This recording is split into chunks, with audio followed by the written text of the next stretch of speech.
buon pomeriggio a tutti voi telespettatori di Antenna 3. Siamo insieme di nuovo in diretta in questo pomeriggio per raccontarvi ancora una volta un momento di festa e di fede attorno alla figura di Papa Giovanni Paolo I, di Papa Luciani, o meglio del Beato Giovanni Paolo I. Questa ormai è la dicitura ufficiale per la figura di Papa Luciani da 7 giorni, ufficiale da 7 giorni, cioè dal giorno in cui domenica scorsa c'è stata la beatificazione, la cerimonia di beatificazione in piazza San Pietro, che come sapete benissimo, se ci avete seguito, siete stati in tantissimi domenica scorsa, appunto si è svolta il 4 di settembre. Oggi è un giorno particolare perché è vero, c'era la piazza piena a Canale d'Agordo, l'abbiamo raccontato con la nostra diretta proprio quel giorno con un maxi schermo per seguire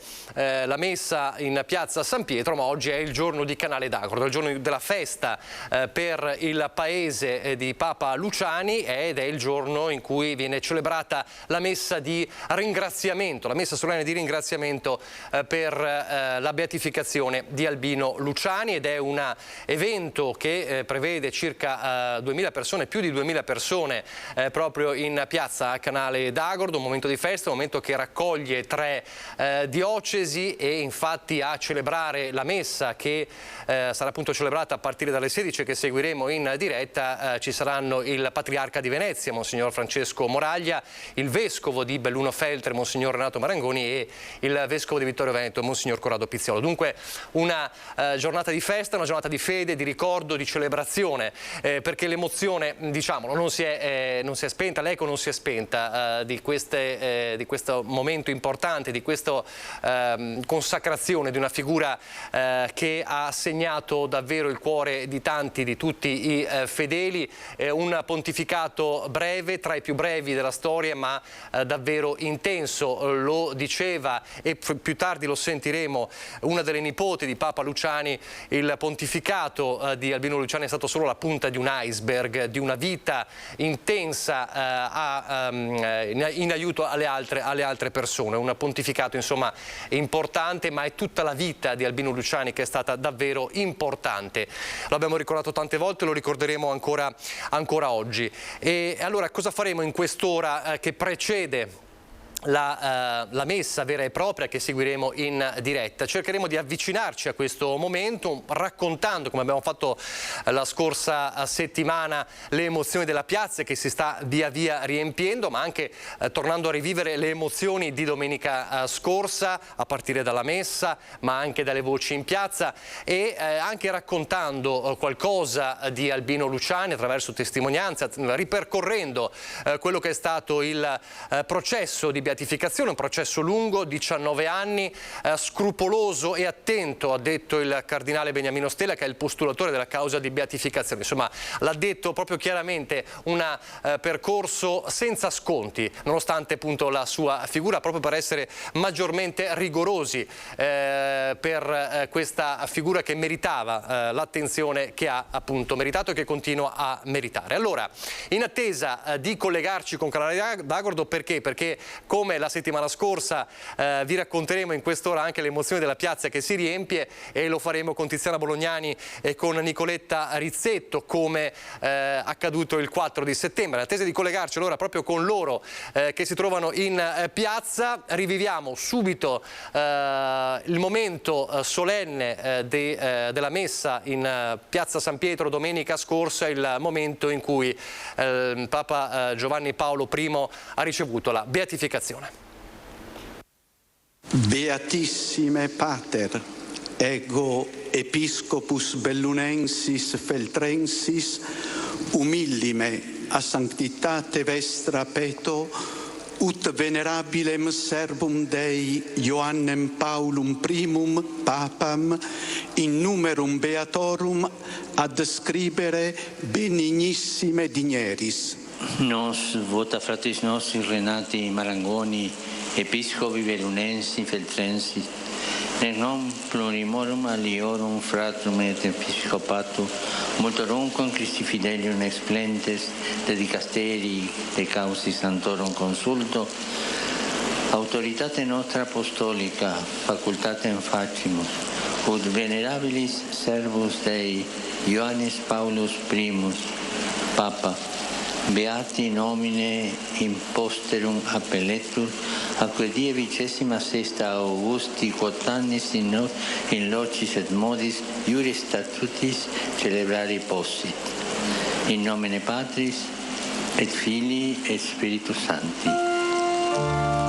Sono trascorsi poco più di 10 minuti dopo le 10:30. La formula di rito letta da Papa Francesco eleva beato Giovanni Paolo I, un evento atteso da 19 lunghi anni dai fedeli presenti in piazza San Pietro a Roma per assistere dal vivo alla cerimonia e in contemporanea a Canale d'Agordo in piazza Papa Luciani davanti al maxischermo.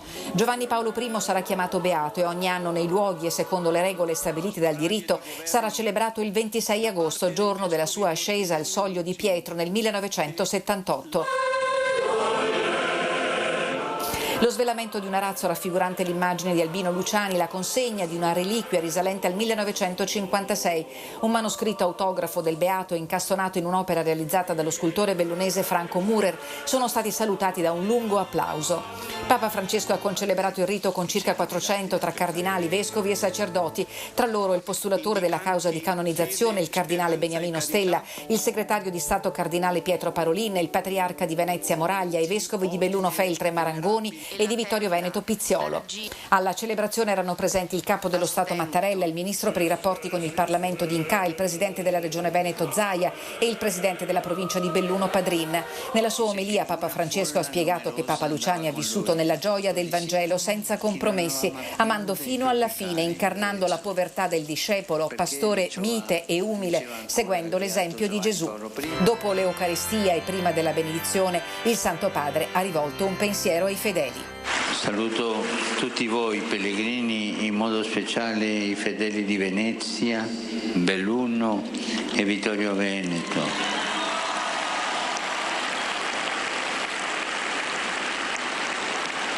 Località legate all'esperienza umana, sacerdotale e episcopale del beato Albino Luciani. Così Papa Francesco domenica scorsa a raccontarci, l'avete sentito la voce, l'avete riconosciuta, le emozioni di quel giorno, Tiziana Bolognani, che adesso vedo in collegamento con la nostra Tiziana e con la nostra Nicoletta Rizzetto alla Camera, a Canale d'Agordo. Buongiorno Tiziana, buongiorno. Buongiorno, buon pomeriggio da me, da Nicoletta Rizzetto. È una domenica ancora di fortissime emozioni e noi siamo proprio sulla strada che sta accogliendo i fedeli che da una parte all'altra del paese arrivano e confluiscono nelle due piazze principali. Nella prima, in piazza Luciani, si svolgerà a partire dalle 16 la messa di ringraziamento che potrà essere seguita su un maxischermo nella piazza che sta proprio dietro il Palazzo Municipale, circa 800 i posti a sedere per i fedeli e una folla che oramai ha superato abbondantemente le 2.000-2.500 persone. Tante sono state le richieste di accreditamento, le prenotazioni che sono state fatte nel sito della diocesi di Belluno Feltre, che oramai una ventina di giorni fa, proprio per cercare di contenere anche la folla di fedeli qui a Canale d'Agordo. In questa occasione di ringraziamento, tre diocesi, l'abbiamo detto, un unico grazie, ha avviato, per l'appunto ha messo in campo un'organizzazione davvero importante e imponente e certamente come per ogni evento che si rispetti c'è la protezione civile che è come dire uno degli anelli fondamentali della catena dell'ordine pubblico. Con me Ivo Gasperin, che è il responsabile provinciale, il coordinatore provinciale della protezione civile. Ci dica quanto lavoro avete fatto in questi giorni, in queste settimane, per fare in modo che Canale d'Agordo fosse così bella oggi. Noi come volontari ci siamo messi a disposizione dell'amministrazione comunale e quindi abbiamo messo in campo circa 60 volontari.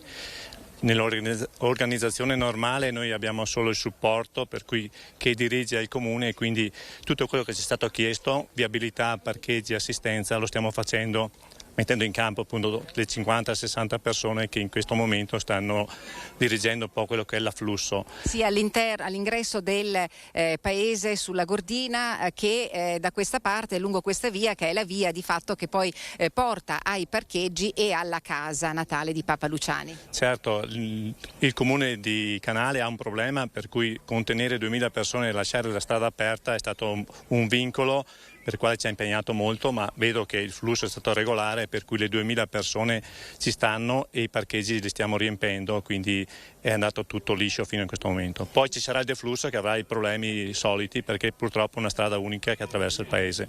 Certo, un paese, lo ricordiamo, di poco più di 1000 abitanti, che oggi invece è un paese affollato, esattamente come è affollato. Grazie Gasperin, buon lavoro, vi lascio veramente al lavoro, perché come vi abbiamo detto, vi abbiamo mostrato poco fa, sono arrivate le bande della Valle del Biois, ci sono le persone con i costumi tipici della Valle del Biois che si differenziano, ci sono i costumi di Canale d'Agordo e quelli di Falcade. Le donne che indossano questi costumi si differenziano perché dai colori dei grembiuli e dal colore delle calze che indossano sotto queste grandi gonnellone. Salutiamo e ringraziamo come sempre i nostri cari amici della Protezione Civile, che sono stati preziosi anche per noi, e invece con Nicoletta vi portiamo in piazza Papa Luciani, dove già dalle primissime ore di questo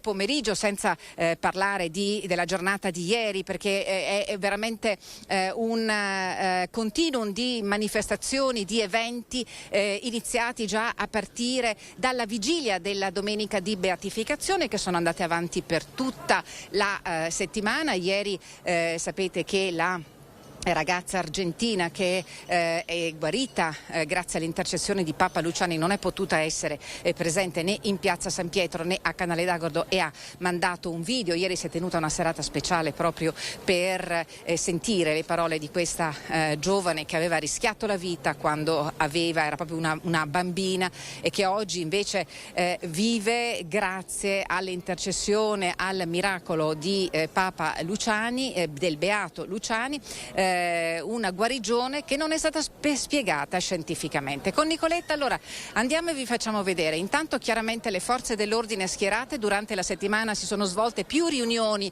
del coordinamento del Comitato Ordine e Sicurezza Pubblica in prefettura, convocati dal prefetto Savastano, e lì in quella occasione si sono proprio messi i punti per garantire che questo evento, che è un evento che richiama evidentemente moltissime persone, si svolgesse nel migliore dei modi e soprattutto senza problemi legati alla sicurezza. Allora, questa è la piazza principale. In questa piazza, come vi ricorderete, domenica scorsa c'è l'altare. Davanti a quest'altare domenica c'era il grande schermo.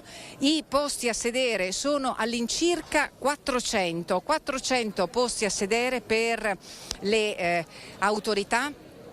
Sono attese le autorità provinciali, ma evidentemente ci sono le autorità regionali, con il presidente del Consiglio regionale Ciambetti, con la postulatrice della causa di beatificazione Falasca, con la sovrintendenza di Venezia, il ministro che sto vedendo, chiedo a Nicoletta, sto vedendo il ministro Federico D'Inca, che è assieme ad altri parlamentari, oltre ai sindaci dell'Agordino, della Valle del Biois, e al presidente della provincia. Allora, se Nicoletta mi raggiunge, io farei dire due parole.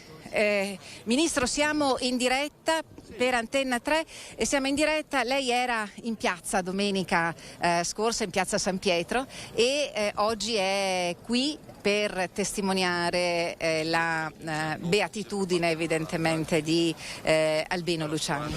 È una giornata bellissima anche oggi. Eravamo in piazza San Pietro con il Papa appunto per la beatificazione, Giovanni Paolo I. un momento di grande unione della nostra comunità veneta, bellunese, dell'Italia intera, attorno ad una figura che ha fatto dell'umiltà il suo simbolo, del suo sorriso, della vicinanza alle persone, del sapere essere esempio, in una società dove l'esempio e dove l'individualismo alcune volte supera l'esempio del singolo, invece quell'esempio era esempio di beatitudine, lo ha dimostrato oggi che finalmente ritorniamo nella sua canale d'Agordo e finalmente possiamo ricongiungersi alle sue montagne, a questo cielo sopra di noi, a queste rocce, a questi alberi, a questa natura incontaminata e alle migliaia di persone che vengono oggi per rendergli omaggio. È una giornata meravigliosa che ci unisce tutti quanti con il creato e con il beato. Senta, poi lei è anche bellunese, diciamocelo francamente, questa beatificazione ha avuto un significato diverso? Questa è la beatificazione di un uomo che era legatissimo alle nostre montagne, ma come del resto lo era anche Giovanni Paolo II, quindi Giovanni Paolo I e II legati insieme dalla bellezza delle nostre montagne delle Dolomiti. E lui è un uomo che ha fatto un lunghissimo percorso, prima a Vittorio Veneto, poi a Venezia nel Patriarcato e poi è diventato Papa.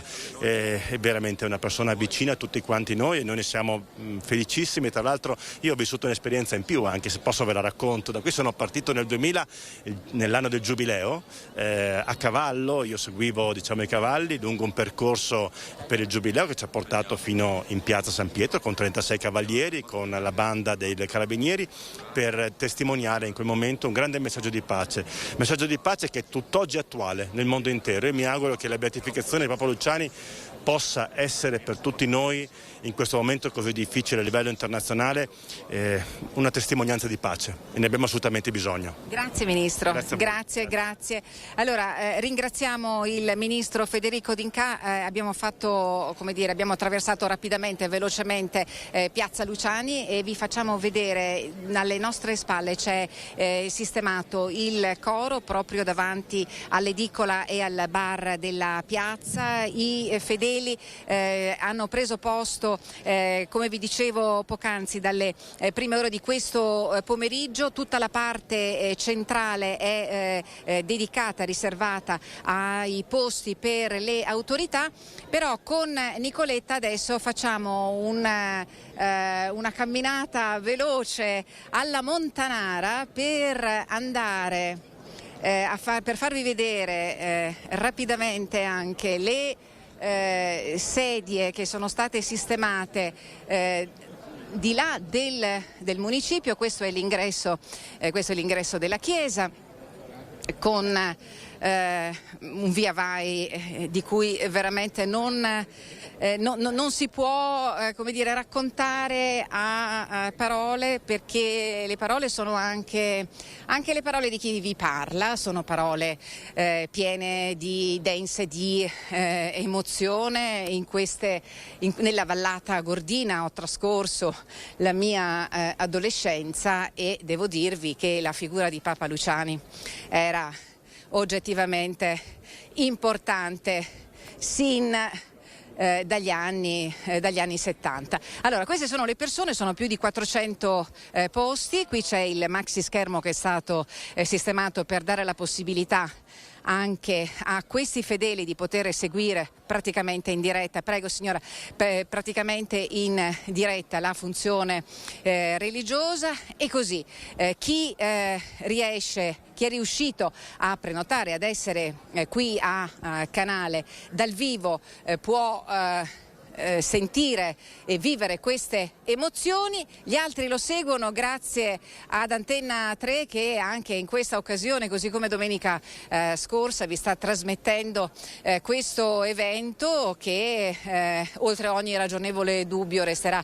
impresso nella storia. Voi sapete che dopo la beatificazione di Papa Luciani ora già si sta pensando alla santificazione di Luciani, e per la santificazione sarà necessario il riconoscimento di un altro miracolo, di miracoli di testimonianze di guarigioni prodigiose e miracolose. Ce ne sono a centinaia e le testimonianze si trovano anche non solo al museo, alla Fondazione stazione Papa Luciani, ma anche lo si trovano dagli iscritti lasciati ai piedi della statua che si trova e che vi abbiamo fatto vedere, della statua in bronzo ad altezza naturale che si trova all'interno della chiesa di Canale d'Agoro. E dunque la beatificazione è stato un inizio e sicuramente tutti auspicano che possa avere una continuazione. Mi sembrava di avere visto un rappresentante regionale, quindi per la regione mi è parso di incrociare gli sguardi con l'assessore Bottacin, che sto vedendo in questo momento. Qui la banda di Canale d'Agordo, vedo l'assessore Bottacin e vediamo se Assessore, buongiorno, siamo in diretta, Antenna 3. Siamo con Nicoletta, le volevo chiedere l'importanza di essere qui oggi, Assessore. È una giornata straordinaria, dopo l'evento a Roma, adesso siamo dove è nato Albino Luciani, quindi un evento straordinario per quello che rappresenta la cerimonia, quello che è stato Albino Luciani nel suo brevissimo mandato, ma proprio in virtù del fatto che è stato così breve, impressiona, penso tutti, la pregnanza di quello che ha fatto in soli 33 giorni e quello che ha trasmesso. D'altro canto era la caratteristica del suo carattere, no? Il suo motto era humilitas, ma unito alla determinazione dell'uomo di montagna, e questo era Albino Luciani. Ha lasciato un ricordo in tutti e quindi oggi è una giornata straordinaria anche per il nostro territorio, il territorio di Canale d'Agordo, il territorio dell'Agordino, della provincia di Belluno e di tutto il Veneto. Grazie Assessore, grazie. Salutiamo anche la moglie Angela Colmellere e adesso ci spostiamo. Il sindaco di Falcade, se siamo in diretta, la Valle del Biois è in festa. La Valle del Biois è in festa, Papa Luciani è l'orgoglio di noi cittadini di tutti i comuni della Valle, siamo tutti qui presenti, molti sono riusciti a scendere a Roma in occasione della beatificazione il 4 di settembre. È un momento di festa, un momento di orgoglio per Canale in particolare, ma per tutta la Valle, per tutto l'Agordino. Grazie Sindaco, grazie a voi, buona funzione religiosa. Andiamo a sentire il prefetto di Belluno, vediamo se riusciamo. Signor prefetto, siamo in diretta, signor prefetto. Solo due parole per ricordare la figura di Papa Luciani. È un momento importante non solo per la diocesi di Belluno-Feltre, ma per l'intera regione. Un Papa che ha lasciato un segno. Lei lo ha percepito questo segno? Ma sì, io quando divenne Papa vivevo a Napoli, avevo 14 anni, però vi assicuro che ho ben nitido il ricordo sia della sua elezione sia della sua scomparsa, e quindi l'enorme dispiacere. Poi con gli anni, crescendo, ho imparato ad apprezzare il suo sorriso, la sua dolcezza, la grande umiltà, che ritengo sia uno dei doni e delle virtù più grandi, ma unite alla sua forza e determinazione. E questo quindi mi inorgoglisce essere prefetto della provincia che oggi lo festeggia dopo la sua beatificazione. Poco fa ho parlato con il coordinatore della protezione civile, abbiamo parlato della grande organizzazione, del grande lavoro che avete messo in campo, perché Canale d'Agordo, un paese di poco più di 1000 abitanti, oggi è una piazza davvero piena, zeppa di migliaia di persone. Sì. È stato complicato? Sì, sono due le piazze, perché ce n'è una anche dietro il municipio, e qualora ci fosse un'affluenza ancora superiore abbiamo predisposto anche il campo di calcio. Questo entriamo poi nei tecnicismi del lavoro, e quindi il Comitato Sicurezza si è più volte riunito per organizzare nel modo migliore. Mi piace molto l'organizzazione, puntuale, precisa, lineare, ma al tempo stesso sicura. A tutti i fedeli, a tutti coloro che vogliono venire a festeggiare Papa Luciani volevamo assicurare una cornice di sicurezza, ma in lietezza, in grande serenità. Signor Prefetto, la ringrazio per la disponibilità. C'è il Presidente della Provincia, Roberto Padrin, che domenica ci ha inviato in diretta le sue emozioni e che oggi le rivive qui a Canale. Oggi il tempo, almeno rispetto a domenica, ci ha regalato una bellissima giornata, una giornata ovviamente che è di grandi emozioni per questa comunità, per tutta la provincia di Belluno, che ovviamente celebra e ringrazia per questo importantissimo, straordinario riconoscimento al nostro Papa, che così per sempre potrà rimanere ancora di più nei cuori di tutte le persone che lo hanno amato e che lo hanno apprezzato pur nel breve periodo di pontificato. Grazie Presidente, buon pomeriggio. Il Presidente della Camera di Commercio di Belluno e Treviso, facciamo un'infilata istituzionale e quando ci capiterebbe, se no, Presidente, anche per lei la domanda, l'orgoglio, l'onore di essere qui a vivere questo momento importante che è oggi il momento del ringraziamento.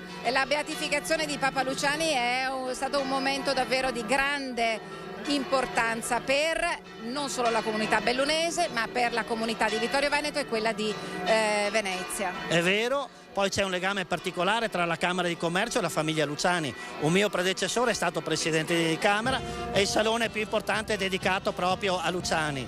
E è un riconoscimento a questa terra e a questa terra che ha espresso tanti grandi uomini nella cultura, nella storia e anche uomini di fede come Papa Luciani. Grazie Pozza. Allora adesso ci spostiamo perché io ho un po' di difficoltà nel sentire anche il ritorno dell'audio. Cominciano a suonare, a risuonare le campane. Nicola, se tu mi senti, ti restituirei brevemente la linea per mandare in onda quei contributi che hai previsto e che sono significativi per spiegare al nostro pubblico, al pubblico che magari non ci ha seguito domenica scorsa, chi era Papa Luciani e che cosa ha rappresentato per queste terre e mi ridai la linea tra poco. Nel frattempo speriamo di riuscire a sentirvi meglio. Benissimo, grazie allora a Tiziana. Sì, è una figura che ovviamente tanti conoscono ma magari non tutti, e comunque è bello rivivere anche alcuni dei momenti salienti della giornata di domenica scorsa, a partire dalle parole di Papa Francesco. Allora torniamo a vedere nella messa di Piazza San Pietro di domenica scorsa il momento dell'omelia di Papa Francesco, nella quale il pontefice ha chiarito il significato anche della personalità di Albino Luciani, partendo da quelle che devono essere le virtù degli uomini di Chiesa e che non sempre vengono portate avanti, invece sono state virtù fondamentali della vita di Albino Luciani. Allora sentiamo proprio un momento, un passaggio dell'omelia di Papa Francesco domenica scorsa. Dietro una perfetta apparenza religiosa si può nascondere la mera soddisfazione dei propri bisogni, la ricerca del prestigio personale, il desiderio di avere un ruolo, di tenere le cose sotto controllo, la brama di occuparsi spazi e di ottenere privilegi, l'aspirazione a ricevere riconoscimenti e altro ancora. Questo succede oggi fra i cristiani. Ma questo non è lo stile di Gesù e non può essere lo stile del discepolo della Chiesa. Se qualcuno segue Gesù con questi interessi personali ha sbagliato strada. Il Signore chiede un altro atteggiamento. Seguirlo non significa entrare in una corte o partecipare a un corteo trionfale e nemmeno ricevere un'assicurazione sulla vita. Al contrario, significa anche portare la croce, come Lui, farsi carico dei pesi propri e dei pesi degli altri, fare della vita un dono, non un possesso, spenderla imitando l'amore generoso e misericordioso che Egli ha per noi. Si tratta di scelte che impegnano la totalità dell'esistenza. Per questo Gesù desidera che il discepolo non anteponga nulla a questo amore, neanche gli affetti più cari e i beni più grandi.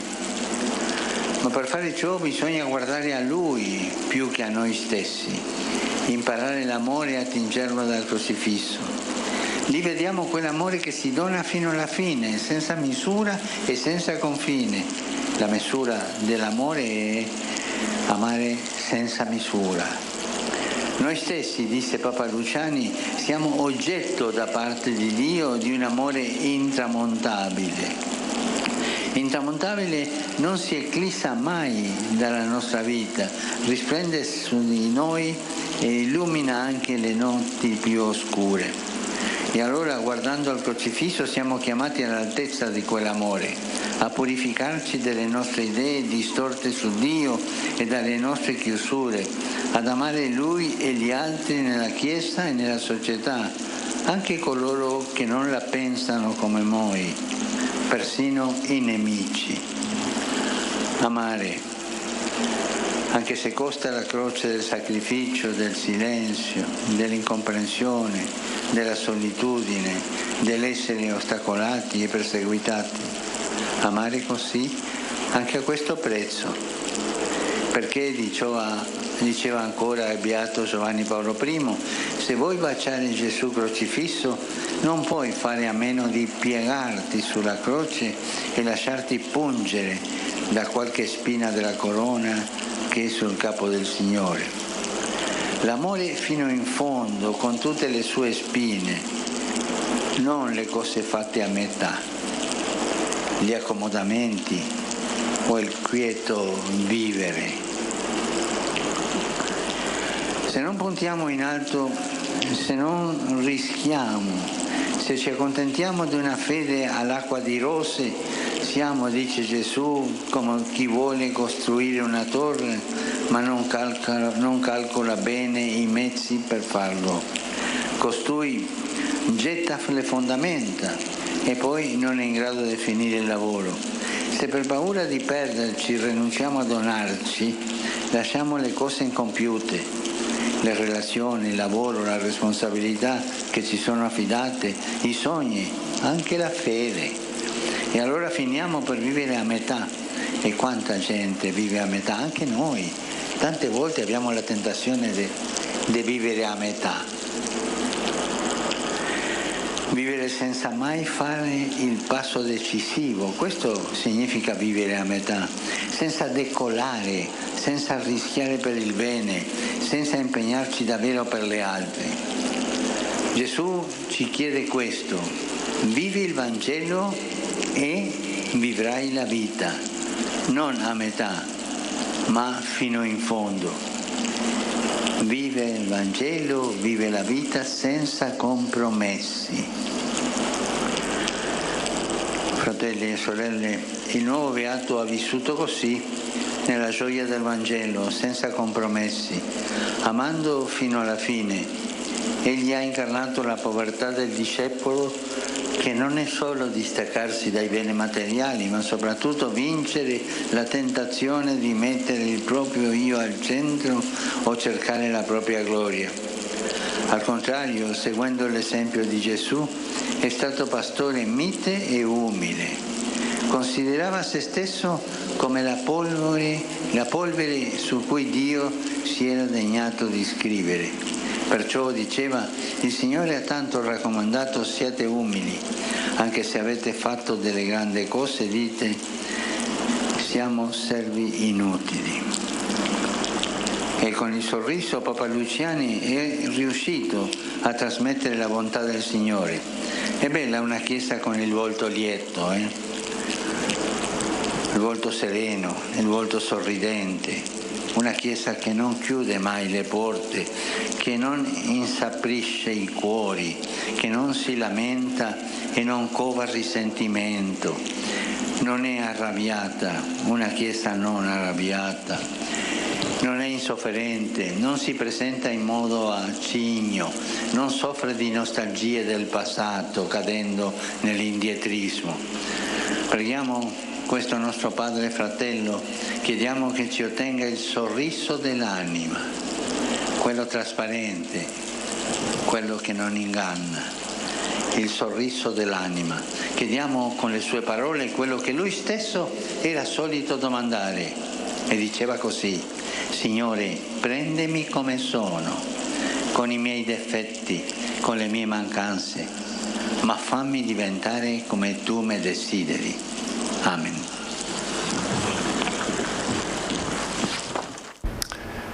Il sorriso dell'anima e poi quel vivere il Vangelo senza compromessi, insomma le due frasi chiave di Papa Francesco nel ricordare la figura di Giovanni Paolo I, del beato Giovanni Paolo I. Questo era Albino Luciani, il sorriso dell'anima, non solo un sorriso di facciata, non solo il sorriso fisico che esprimeva, tant'è vero che lo ricordano tutti come il Papa del sorriso, ma un sorriso vero, il sorriso dell'anima. E poi quel vivere il Vangelo senza compromessi e il richiamo costante all'umiltà.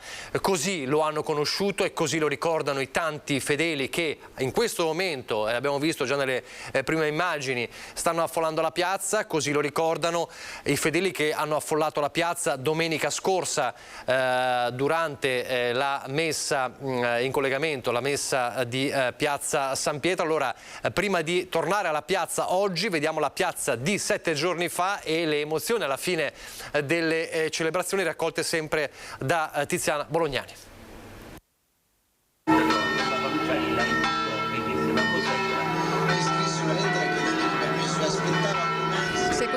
La cerimonia di beatificazione da Piazza San Pietro in diretta, seguita anche da Canale d'Agordo, davanti a un foltissimo numero di fedeli che hanno avuto il privilegio, l'orgoglio di partecipare a questa che sarà una giornata ricordata come una giornata storica. Gli applausi da Piazza San Pietro a Piazza Papa Luciani a Canale d'Agordo, dove il pellegrinaggio dei fedeli è iniziato sin dalle prime ore di questa domenica, che ha consegnato alla storia Giovanni Paolo I.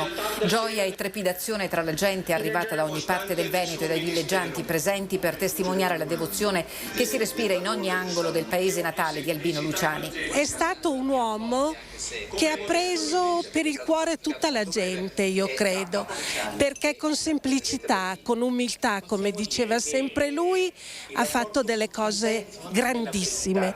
E se 33 giorni sono bastati ad avere questo, non c'è nient'altro da aggiungere. È sempre stato un Papa buono, che ha fatto del bene. Ecco, tutto qua. Lei è contenta e felice che finalmente siamo arrivati alla beatificazione del Papa? Sì, meritava.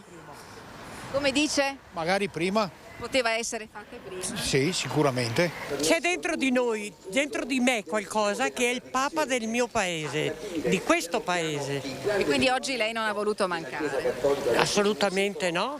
Siamo sempre venuti qua a trovarlo, quando venivamo in ferie a Falcade la prima tappa era questa. Più di 10 anni che veniamo, è sempre un gran ricordo. È un riconoscimento anche di una persona qui del posto, nato tra le nostre montagne, sicché è una grazia per tutti noi come esempio di vita e di cristiano vissuto, insomma, ecco.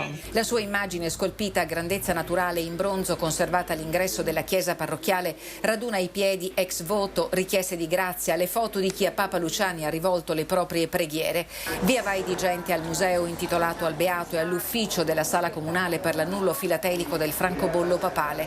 Tra i pellegrini incontriamo una coordinatrice degli scout di Venezia che ebbe la fortuna di conoscere personalmente Albino Luciani. Era di un'umanità incredibile. Le posso raccontare che ci riceveva nel suo salottino privato con le poltroncine rosse in similpelle, niente di lussuoso. Rivelava la sua profonda umanità, la sua spiritualità.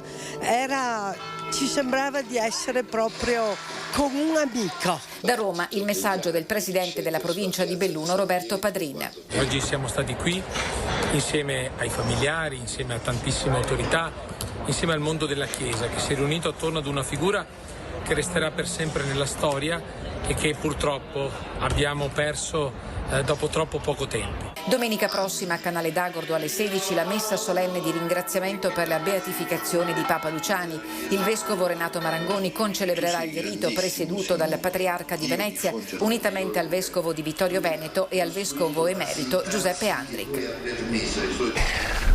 Allora così Tiziana Bolognani 7 giorni fa raccontava le emozioni della piazza, annunciando poi quello che si sta per manifestare oggi, e ti ridò la linea, Tiziana. Peraltro volevo chiederti, è previsto fra poco anche l'arrivo del patriarca e dei vescovi celebranti, immagino? Sì, diciamo che patriarca e vescovi celebranti e anche tutti i rappresentanti del clero sono qui da questa mattina, hanno pranzato qui e quindi in questo momento sono riuniti in preghiera. Poco fa siamo riusciti a intercettare il vescovo emerito Giuseppe Andric, che invece è arrivato nel primo pomeriggio. Stanno arrivando anche i sindaci non solo della provincia di Belluno ma anche della provincia di Treviso e della provincia di Venezia, ma noi abbiamo anche un debito di riconoscenza nei confronti del primo cittadino di Canale d'Agordo, Flavio Colcernian. Sindaco, diciamo che questo momento è un momento come dire, che conclude tutta una serie di eventi. Come vede, è un momento di gioia per il Paese, è un momento molto atteso. Erano anni che lo si attendeva, finalmente siamo giunti all'epilogo con la beatificazione il 4 di settembre in San Pietro, presieduta addirittura il Papa Francesco. È un grande evento per Canale, per l'Agordino, per il bellunese tutto, direi per il Veneto.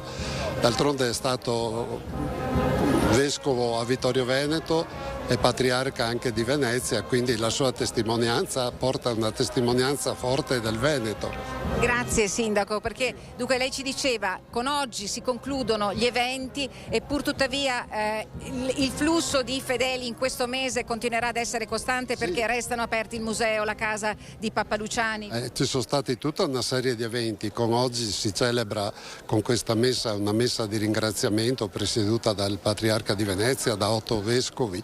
Poi chiaramente adesso i fedeli verranno, perché tutti quelli che credono in Papa Luciani verranno. Abbiamo un museo aperto, grazie a una donazione abbiamo anche la casa natale del Papa aperta, quindi c'è la possibilità di visitare e penso che verranno in molti. Spero che Canale sappia accogliere tutti. Grazie Sindaco. Lei nel frattempo ha accolto non solo i fedeli ma anche come dire, il numero impressionante di giornalisti che anche oggi sono presenti qui a Canale d'Agordo. Vi faccio vedere, non ha la fascia tricolore ma ha una sorta di corona appesa al collo. Il sindaco di Wadowice, che è il paese che ha dato i natali a Papa Wojtyła, a Santo Giovanni Paolo II. The reason of your being here today? We have a long history of relationship, partnership with our city, Canale d'Agordo, community Canale d'Agordo and Gmina Wadowice in Poland. And quindi c'è una grande come dire, storia di rapporti, di relazioni tra Wadowice in Polonia e Canale d'Agordo. And those two great popes, and they were very close. And then Paul II, his first visit as a pope was Canale d'Agordo, a very small village. And we are very happy that we can be here and celebrate the beatification and be with the community. Thank you. Thank you. Allora, ha detto che naturalmente una delle prime visite di Giovanni Paolo II fu proprio qui per rendere omaggio a Giovanni Paolo I l'anno successivo alla morte di Papa Albino Luciani, e che oggi lui è naturalmente felice di essere qui e di partecipare alla gioia per la beatificazione di Papa Luciani. Thank you so much. Beh, allora, adesso cerchiamo di raccogliere la voce di alcuni dei fedeli. Ne abbiamo sentiti tanti e vi posso dire che domani avremo anche delle sorprese. Abbiamo sentito delle persone, domani nel telegiornale abbiamo sentito delle persone che sono state a scuola con Albino Luciani, che hanno fatto la dottrina con Albino Luciani. Nel frattempo, vedete, la banda ha smesso smesso di suonare, c'è un momento di raccoglimento perché tra poco faranno ingresso in chiesa, vediamo anche i carabinieri in alta uniforme che si stanno posizionando, faranno ingresso in chiesa i celebranti. Qui ci sono i paramenti sacri, ecco, dalla chiesa usciranno il patriarca e i vescovi per concelebrare la messa di ringraziamento. Rapidamente forse riusciamo a farvi sentire la voce dei fedeli che sono arrivati qui da ogni parte del Veneto e anche con i pullman organizzati. Signora, è importante essere qui oggi, lei da dove viene? Da Vedelago. Ecco, ci racconta l'emozione? Grande, è la conclusione perché domenica eravamo a San Pietro per la beatificazione e adesso siamo venuti a ringraziare per questa beatificazione. Lei ha un ricordo di Papa Luciani, che cosa? Non è che ho conosciuto tanto perché comincio a conoscerlo bene adesso. Grazie signora. È emozionata. E noi stiamo raccogliendo parole, testimonianze che sono davvero anche zeppe di sentimenti di emozione e di commozione. Lei è emozionata? Tantissimo, sono felicissima di questa giornata, sono proprio contenta. È un momento che chiude, che corona, diciamo, l'attesa anche dei fedeli. Esatto, proprio bello, bellissimo. Il posto stesso dice tutto. Anche lei viene dalla provincia di Treviso? Di Venezia io. Lei viene dalla provincia di Venezia. Vedete, Venezia, Treviso, Belluno naturalmente, la provincia di Belluno naturalmente, ma ricordate che la settimana scorsa abbiamo incontrato pellegrini che arrivavano dalla Lombardia e che qui vengono a villeggiare. C'è un legame molto solido tra comunità schierati, ci sono i cori parrocchiali, ci sono le autorità che adesso cominciano a prendere posto, il sindaco di Belluno, il sindaco d'Alpago. Serafini, siamo in diretta, una parola. Nicoletta, chiedo a Nicoletta, siamo in diretta Serafini, perché credo che per lei che è Fondazione Museo Papa Luciani, quella di oggi, oltre naturalmente alla beatificazione, alla giornata di domenica, è una giornata ricca, densa di emozioni. Sì, certo, è un po' il coronamento e il completamento di questa festa. Mentre la beatificazione è stata in San Pietro, dove è il suo corpo, qui c'è il coronamento dove sono le sue origini, le sue radici, e quindi era giusto che anche il paese natale potesse avere parte a questa gioia anche qui. Senta, abbiamo ricordato poco fa con il sindaco di Canale che con oggi si concludono le cerimonie ufficiali, dopodiché però c'è un museo che resta aperto, la casa di Papa Luciani che resta aperta alle visite. Vuole ricordare le fasce orarie, che è fondamentale per i pellegrini, per i fedeli che ci seguono a casa? Certo, per tutto il mese di settembre 9 e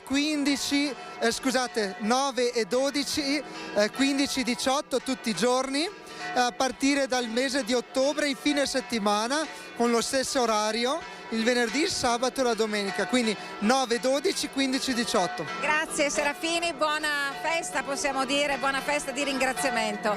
Grazie anche per la collaborazione, perché è stato preziosissimo in queste settimane avere un contatto che oramai è un contatto possiamo dire decennale con Loris Serafini, che è stato anche parte attiva della causa di beatificazione di Giovanni Paolo I. Lui ha dato, ha consegnato le carte e la reliquia che è tenuta, è stata consegnata a Papa Francesco, la reliquia che era qui conservata nel Museo Papa Luciani. Allora, io controllo l'orologio, sono le 15:50, tra 10 minuti inizia la messa. Io devo restituirti la linea anche per dare il tempo a Nicoletta Rizzetto di collegare il segnale con San Biagio. Nicola, per il momento da Canale d'Agordo è tutto, tra pochissimo la funzione religiosa, ti restituisco la linea. Grazie allora a Tiziana e a Nicoletta, e quindi ci ricollegheremo al termine poi della celebrazione, della cerimonia, per fare il bilancio di questo pomeriggio, risentendo insomma anche i fedeli che avranno assistito a questa importante celebrazione. L'avete visto, l'organizzazione con i maxi schermi per dare la possibilità a tutti di seguire le emozioni di questa diretta. Noi continuiamo però anche a raccontare il beato Giovanni Paolo I, e lo facciamo con chi lo conosceva bene, con chi aveva un rapporto speciale, seppur molto giovane, la nipote Lina Petri, che qualche giorno prima della messa del 4 di settembre di domenica scorsa a Piazza San Pietro ha raccontato nella sala stampa del Vaticano, nella conferenza stampa di presentazione della cerimonia di beatificazione, un po' il suo ricordo di Papa Luciano. Allora sentiamo proprio la testimonianza di Lina Petri, la nipote di Albino Luciani. Quando mio zio è stato fatto vescovo io avevo 2 anni, quindi ho ben pochi ricordi dell'epoca, se non attraverso i racconti di mamma. Sempre mamma, nelle lunghe serate d'inverno non bastava una piccola cosa per dare il là, e cominciava con i racconti di Canale, di cui lei aveva tanta nostalgia perché noi abitavamo in Trentino, e sempre era spunto per raccontare cosa facevano da piccoli, com'era la vita. Don Albino, che era il faro della sua vita, i racconti.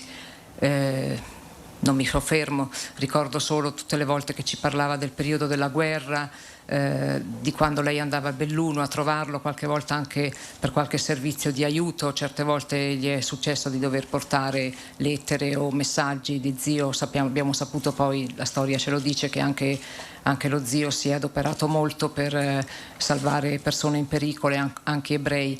E mamma ci raccontava sempre che un giorno era capitata nella circostanza vicina, credo dovesse ancora avvenire, o il giorno dopo, dell'incontro che ebbero Hitler e Mussolini vicino a Belluno, a Villa Gaggia, e lui disse, c'era mamma, c'erano altri, e disse "Sion te le mande do i mat", cioè siamo nelle mani dei 2 matti. Si rendeva conto ovviamente della situazione, ma questo lo raccontava sempre. Ricordo più tardi, sempre il periodo del concilio, ero ancora piccolina. Il giorno di apertura del concilio io facevo la prima elementare e ricordo questa unica televisione che c'era nel paesino, il maestro, il parroco, la perpetua, mia mamma. Ho questa immagine di questa piccola televisione in cui mia mamma cercava di capire dove era suo fratello e intuiva, secondo lei lo aveva visto, non so come facesse, naturalmente erano tutti uguali, però ecco, durante il periodo del concilio lei sempre ci esortava a pregare perché il Signore lo illuminasse, capiva l'importanza, e lui era presente semplicemente con delle cartoline. Ogni volta che veniva a Roma per una sessione aveva la delicatezza di mandarci una cartolina a noi, al fratello, eccetera, veloce, un saluto benedicente o solo la firma. E molte volte le cartoline avevano l'immagine che io mi chiedevo perché sempre questa ci manda, di Sant'Antonio in via Merulana, perché mia mamma si chiama Antonia, quella era la sua delicatezza, gli mandava il suo santo. Comunque il vero rapporto con mio zio è iniziato ovviamente quando io ero adolescente, di quello conservo nel cuore tantissimi ricordi, perché nel periodo di Venezia io ero liceale, poi universitaria a Roma, quindi a Venezia l'ho incontrato molte volte, a Roma quando lui veniva mi chiamava sempre per pranzare insieme, per seguire i miei studi, per seguirmi, perché lui si offriva a tutti noi nipoti di accompagnarci se volevamo, cioè lui era, se volevamo, il nostro confidente, la persona che più ci guidava. Magari uno ha bisogno anche fuori del rapporto del papà e della mamma certe volte, no? E andavo a trovarlo da sola o andavamo con la famiglia. Molte volte quando andavo da sola anche a Venezia, quasi sempre mi chiedeva degli studi eccetera, era sempre curioso, mi chiedeva sempre: ma ti piace più in filosofia Sant'Agostino o San Tommaso? Io non ero brava, allora non capivo proprio, ero un po' disorientata. Lui mi spiegava che sì, San Tommaso e tutto quanto, però di Sant'Agostino mi colpiva che mi diceva sempre lo sento vicino perché ho visto operare in lui la misericordia del Signore, che da peccatore lo ha convertito, e tutto quello che è stato Sant'Agostino. Vabbè, faccio solo questo accenno. Era così perché lui mi spiegava anche cose profonde, però le diceva con esempi chiari. Così è sempre stato e così l'abbiamo ritrovato tutti poi nelle udienze generali. Per noi non è stata nessuna scoperta, era la normalità. Mi capitava che avesse incontrato da poco, quando andavo da lui, delle personalità, vescovi, cardinali eccetera, e qualche volta me ne faceva un racconto, una volta mi ha regalato una piccola statuina della Madonna che riproduce Notre Dame de Paris, che gli aveva portato il cardinale Martí. La conservo ancora, è forse l'unico ricordo che conservo di lui di oggetto. Mi raccontava del suo viaggio in Burundi che aveva fatto prima nel 66, mi diceva che anche lui avrebbe voluto imitare il cardinale canadese Léger il nome sì è giusto, di lasciare la diocesi e andare come missionario in Africa. Mi diceva: io vorrei chiederlo a Paolo VI più in là di poter seguire questo esempio. Aveva lasciato un po' di cuore in Africa quando era andato appunto in Burundi a trovare i suoi sacerdoti che avevano messo una missione, di Vittorio Veneto, che avevano una missione in Burundi. Una di queste volte che sono andata la voglio ricordare qui pubblicamente perché è significativa. Era morto Pasolini e sappiamo la morte in circostanze scandalose, avevano provocato molte domande, dubbi eccetera, e la sua vita era stata combattuta eccetera, e i vescovi del Friuli gli avevano chiesto un consiglio sull'opportunità di fare funerali pubblici cattolici, e mio zio non aveva avuto alcun dubbio, mi raccontava della telefonata, non che io sentissi quello però erano racconti che lui faceva, e diceva: non ho avuto alcun dubbio, sai, gli ho spiegato che in fin dei conti tutti noi abbiamo bisogno della misericordia del Signore, non veniamo giudicati, siamo noi che giudichiamo eccetera, ma lasciamo tutta la misericordia del Signore. Ma Pierpaolo Pasolini, quando era qui in Friuli, era un adolescente attaccato alla Chiesa, l'aveva frequentata eccetera, e questo lo metto come base, poi le sue opere pure parlano, ma questo è proprio il criterio di giudizio della persona che comunque era stata un buon cristiano e poi aveva sviluppato la sua vita secondo la sua legge. E lui aveva questa positività, mio zio, che non cercava mai la condanna, ma salvava sempre quello che c'era di buono, partiva da quello per giudicare le persone, e questo mi ha sempre colpito in questo esempio e in tanti altri. L'ho visto a Venezia l'ultima volta casualmente, proprio una circostanza, mi è capitato di andare da lui il 5 agosto, che era la sera precedente alla morte di Paolo VI. Lui ebbe una telefonata, mentre cenavamo si assentò per una telefonata che poi mi disse, era un po' turbato, mi disse Paolo VI non sta bene. La mattina dopo, quando mi alzai che partivo, mi disse: mi hanno aggiornato che il Papa non sta bene, mi raccomando prega per lui. E questo mi lasciò anche turbata. Io era il Papa della mia giovinezza, il primo Papa che avevo conosciuto, seguito, era Paolo VI, mi lasciò un po' così. Naturalmente la sera stessa ebbi la notizia della morte di Paolo VI e un piccolo brivido mi venne. Poi l'ho rivisto a Roma, come tutti i parenti, l'abbiamo visto il 2 settembre in udienza. Ebbe un pensiero per ciascuno di noi. A me disse: ah, vedo che mi vuoi rubare il mestiere da giornalista, perché mi avevano chiesto un trafiletto per un giornale che io avevo scritto, e quindi aveva fatto questa battuta.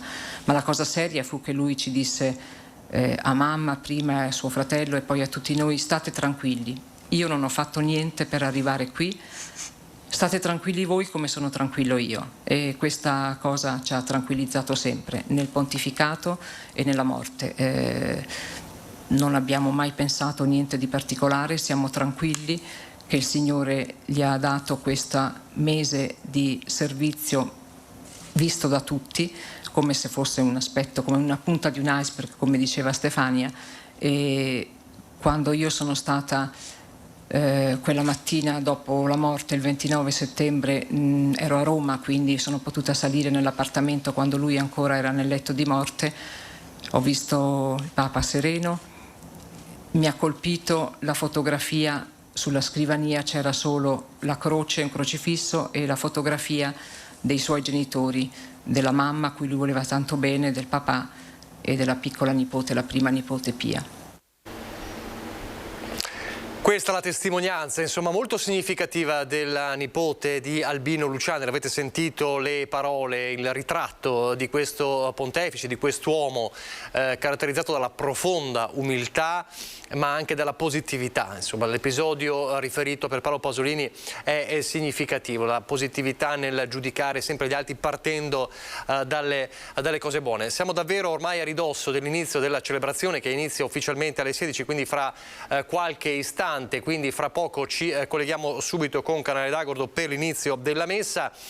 Solo per chiudere, ha fatto riferimento la nipote Lina Petri, la nipote di Albino Luciani, a questo desiderio che avrebbe voluto poi proseguire il suo cammino come missionario in Africa. Questo è un desiderio che molti non sanno, un desiderio inespresso da parte di Albino Luciani, lui che aveva conosciuto anche quelle realtà, e ci piace ricordare questo aneddoto proprio oggi, il giorno in cui Papa Francesco nell'Angelus di oggi ha ricordato Suor Maria De Coppi, la missionaria trevigiana purtroppo uccisa pochi giorni fa nella missione in Mozambico, trucidata dall'ISIS, e quindi oggi il Papa ha ricordato il sacrificio, il martirio l'hanno chiamato da più parti, di Suor Maria De Coppi, e quella del missionario poteva essere anche una strada che avrebbe potuto scegliere Papa Luciani se poi non fosse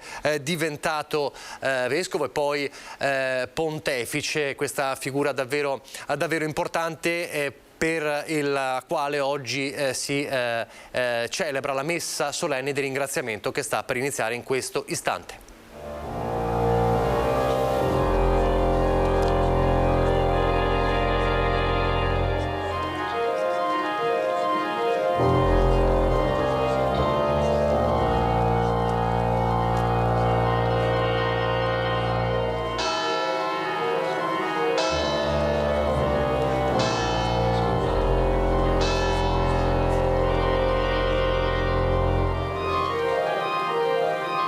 Bye.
Nel nome del Padre, del Figlio, dello Spirito Santo. Amen. La pace sia con voi. E con il tuo spirito. 8 giorni fa, in queste stesse ore pomeridiane, eravamo sulla via del ritorno con i nostri pellegrinaggi.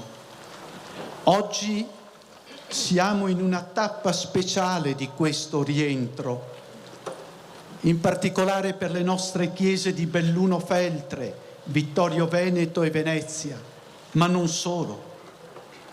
Eccoci qui con i loro pastori, che saluto cordialmente: il Patriarca Francesco, il Vescovo Corrado, il Vescovo Beniamino di Vicenza, tutti gli altri confratelli vescovi e delegati delle chiese del Triveneto e di altre chiese sorelle. È ancora vivissimo l'eco della commozione e della gioia con cui abbiamo accolto il dono della beatificazione di Giovanni Paolo I. Oggi, specialmente in questo convenire di noi tutti a Canale d'Agordo, alla cui comunità va ammirazione e riconoscenza, desideriamo affidarci all'intercessione del nuovo Beato. Abbiamo condiviso la consapevolezza che nel Beato Giovanni Paolo I ci è stato donato il Vangelo di Gesù, nel suo diventare lievito, sale e luce nelle nostre vite, che spesso sono come polvere, di cui Albino Luciani aveva più volte parlato, raccontando di sé. È proprio da pensare che l'amore intramontabile di Dio abbia voluto destarci tutti dalle paure, dalle difficoltà, dalle perdite di questi ultimi tempi che ci hanno così tanto turbato. Papa Francesco ci ha detto nella sua intensa omelia che lo stile di Dio è diverso, perché Egli non strumentalizza i nostri bisogni, non usa mai le nostre debolezze per accrescere se stesso. E parlando del nuovo Beato, ci ha detto che Papa Luciani è riuscito a trasmettere la bontà del Signore e ci ha invitati a chiedere a questo nostro fratello e padre che ci ottenga il sorriso dell'anima, quello trasparente, ha chiarito il Papa, quello che non inganna. A nome della Chiesa di Belluno Feltre, in particolare a nome della comunità di Canale d'Agordo, e mi fa piacere ricordare la vicinanza di Don Vito. Ecco, all'inizio di questa Eucaristia, che è di ringraziamento ma anche di intercessione ormai, do anche il benvenuto proprio a tutti voi, alle autorità tutte, alle varie delegazioni e rappresentanze, e lo faccio con le parole evangeliche che sono riflesse nel volto amabile di Albino Luciani, beati voi, beati voi. E un particolarissimo ringraziamento va al Vescovo Emerito Giuseppe Andric, conterraneo di Luciani. Ha raccolto lui, al seguito del Vescovo Vincenzio Savio, il percorso con i momenti molto più impegnativi di quelli che stiamo vivendo, che sono di gioia e di soddisfazione. A lui il nostro grazie più sincero. Accanto alla reliquia che qui abbiamo, con il significativo reliquiario ideato dall'artista Franco Murer, intendiamo così consegnare ora le prime reliquie preparate del Beato Giovanni Paolo I, al Vescovo Giuseppe Andric per riconoscenza, con immensa gratitudine, e così per prime alle chiese sorelle di Venezia e di Vittorio Veneto.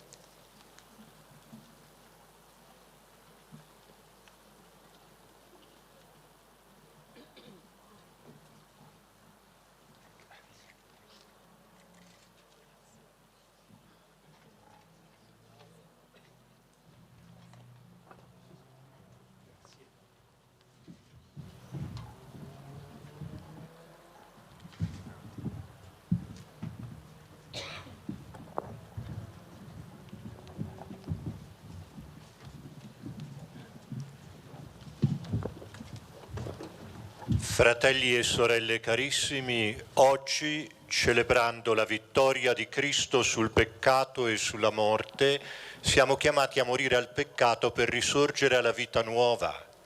Riconosciamoci bisognosi della misericordia del Padre.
Abbia misericordia di noi, perdoni i nostri peccati e ci conduca alla vita eterna. Amen.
Preghiamo. O Padre, che hai guardato l'umiltà del tuo servo beato, il Papa Giovanni Paolo I, e in lui ci hai dato un'incrollabile testimonianza di fede, speranza e carità, ravviva nel nostro cuore la gioia di saperci oggetto del tuo intramontabile amore per il nostro Signore Gesù Cristo, tuo Figlio che è Dio, e vive e regna con te nell'unità dello Spirito Santo per tutti i secoli dei secoli.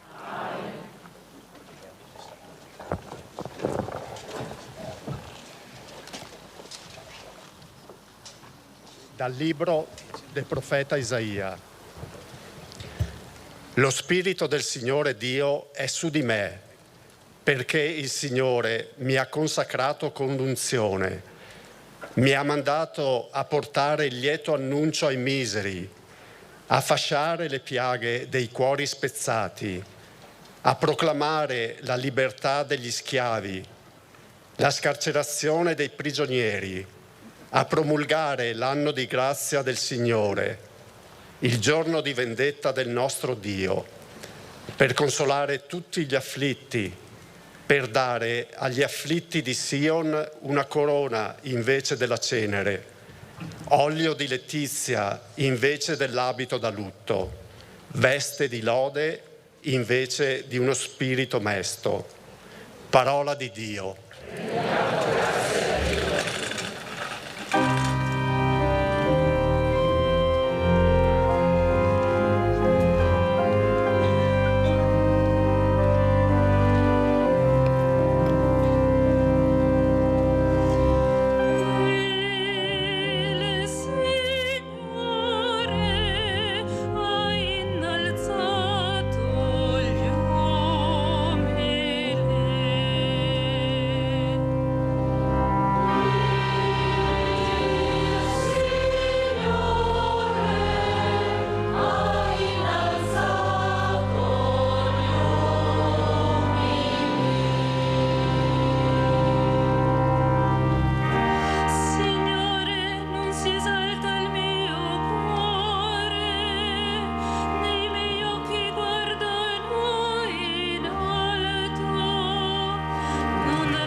Dalla lettera ai Filippesi.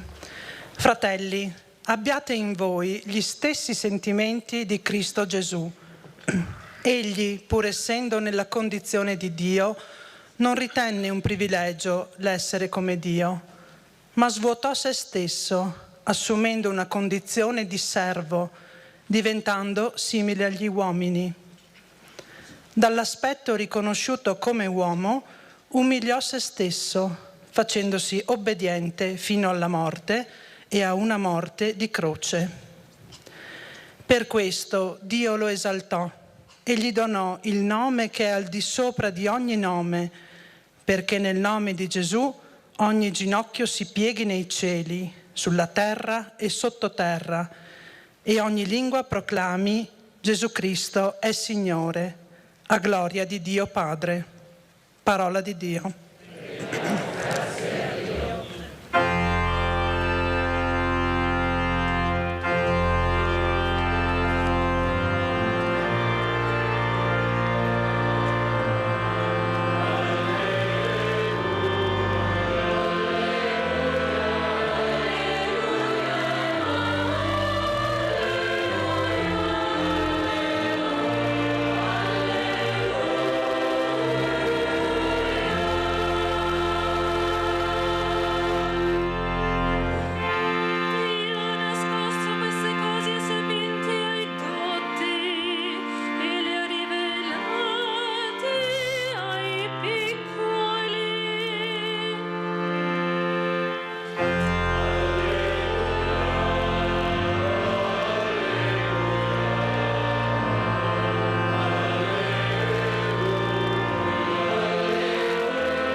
Il Signore sia con voi. E con il tuo spirito. Dal Vangelo secondo Matteo. Gloria a te, o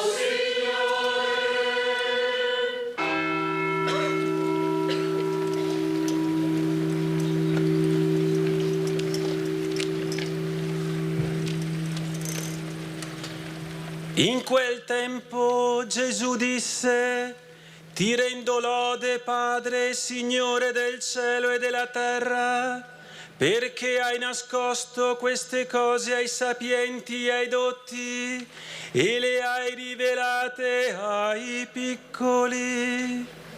Sì, o Padre, perché così hai deciso nella tua benevolenza.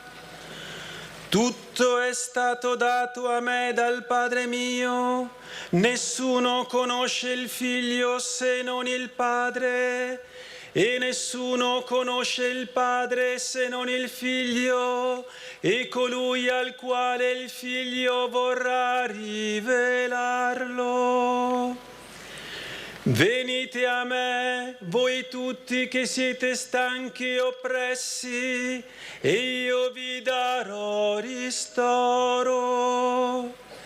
Prendete il mio giogo sopra di voi e imparate da me, che sono mite e umile di cuore, e troverete ristoro per la vostra vita.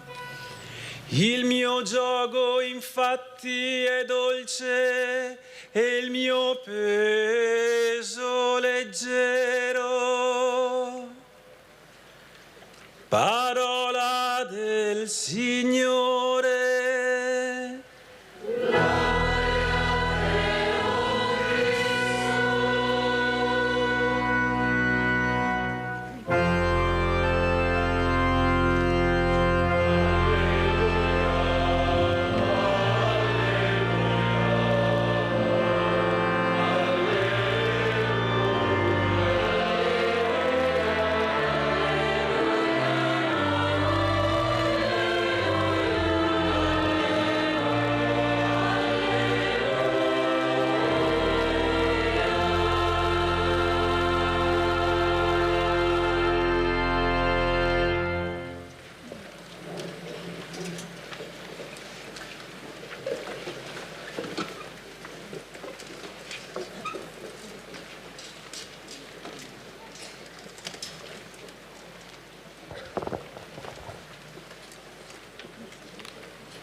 Saluto il Vescovo di Belluno Feltre, Renato Marangoni, lo ringrazio per le parole che ci ha rivolto all'inizio. Ringrazio e saluto il Vescovo di Vittorio Veneto, Corrado Pizziolo, il Vescovo emerito di Belluno Feltre, Giuseppe Andric, che molto si è adoperato per la beatificazione di Albino Luciani, raccogliendo il testimone del Vescovo Savio. Un saluto particolare anche a Monsignor Beniamino Pizziol, che come 50 anni fa era ordinato prete dal patriarca Albino Luciani. Saluto anche gli altri confratelli vescovi presenti, con molta cordialità i presbiteri, i diaconi, le persone consacrate, i fedeli laici, gli abitanti di Canale d'Agordo e quanti prevengono anche dalle differenti diocesi del Triveneto. Un ringraziamento particolare alle autorità civili e militari presenti. Domenica scorsa, come ci ha ricordato il Vescovo Renato, eravamo in piazza San Pietro, una nutrita, gioiosa rappresentazione di pellegrini veneti che ha partecipato alla beatificazione di Albino Luciani, Papa Giovanni Paolo I. Rimane viva in noi, e voglio ricordarla, la bella testimonianza di una quarantina di ragazzi e ragazze che hanno percorso a piedi lunghi tratti di strada seguendo la via Francigena. È stato un vero pellegrinaggio. Papa Francesco, a cui va il nostro pensiero, ha proclamato Albino Luciani beato, cioè l'ha indicato alla Chiesa come un esempio. E oggi siamo qui, a Canale d'Agordo, dove tutto è cominciato. Sì, perché da qui è iniziato il cammino di santità di Albino Luciani, umile e grande figlio di questa bella, generosa terra. Canale d'Agordo, come allora si chiamava Forno di Canale, che con i borghi di Caviola e Vallada e le frazioni allora contava poco più di 4.000 abitanti, diede i natali ad Albino Luciani il 17 ottobre 1912. In quel periodo il Veneto, il nostro Veneto, e soprattutto le sue terre montane erano luoghi di emigrazione, abitanti da gente povera, che sapeva bene il significato della parola fame. A distanza di anni, Luciani renderà questa bella testimonianza. Sono stato fanciullo di famiglia povera, ma quando entrando in chiesa, in questa chiesa, sentivo l'organo suonare a piene canne, dimenticavo i miei poveri abiti. Di qui la prima vaga intuizione. La Chiesa non è solo qualcosa di grande, ma fa grande i piccoli.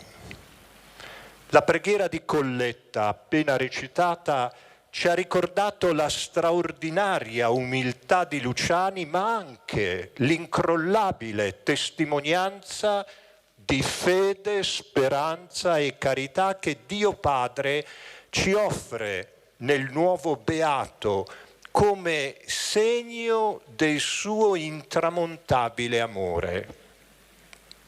Proprio all'umiltà e alle virtù teologali fede, speranza, carità, Papa Luciani dedicò le 4 catechesi del mercoledì che poté tenere nel suo brevissimo pontificato. Quegli insegnamenti ancora oggi attualissimi e da riscoprire ci conducono con semplicità e concretezza ai fondamenti della vita cristiana. Le letture che abbiamo appena ascoltato possono essere raccolte sotto un comune denominatore, che è il motto episcopale di Luciani: humilitas, umiltà. Ma come fu intesa e cosa ha significato l'umiltà per Albino Luciani? L'umiltà non è tirarsi indietro per mancanza di coraggio. La fortezza, infatti, è anch'essa una virtù cristiana. L'umiltà, così, è non imporsi, non mettersi in mostra, non autocandidarsi ed anche sapere ammettere i propri limiti. Accettare incarichi scomodi è umiltà. Assumere scelte difficili che non saranno capite è umiltà. Umiltà è poi affidarsi al Signore. Davanti a Dio Abramo dice: bene, sono soltanto polvere e cenere davanti a te, o Signore. Dobbiamo sentirci piccoli davanti a Dio. Questa frase l'ho rubata da Albino Luciani nella sua prima udienza da Papa.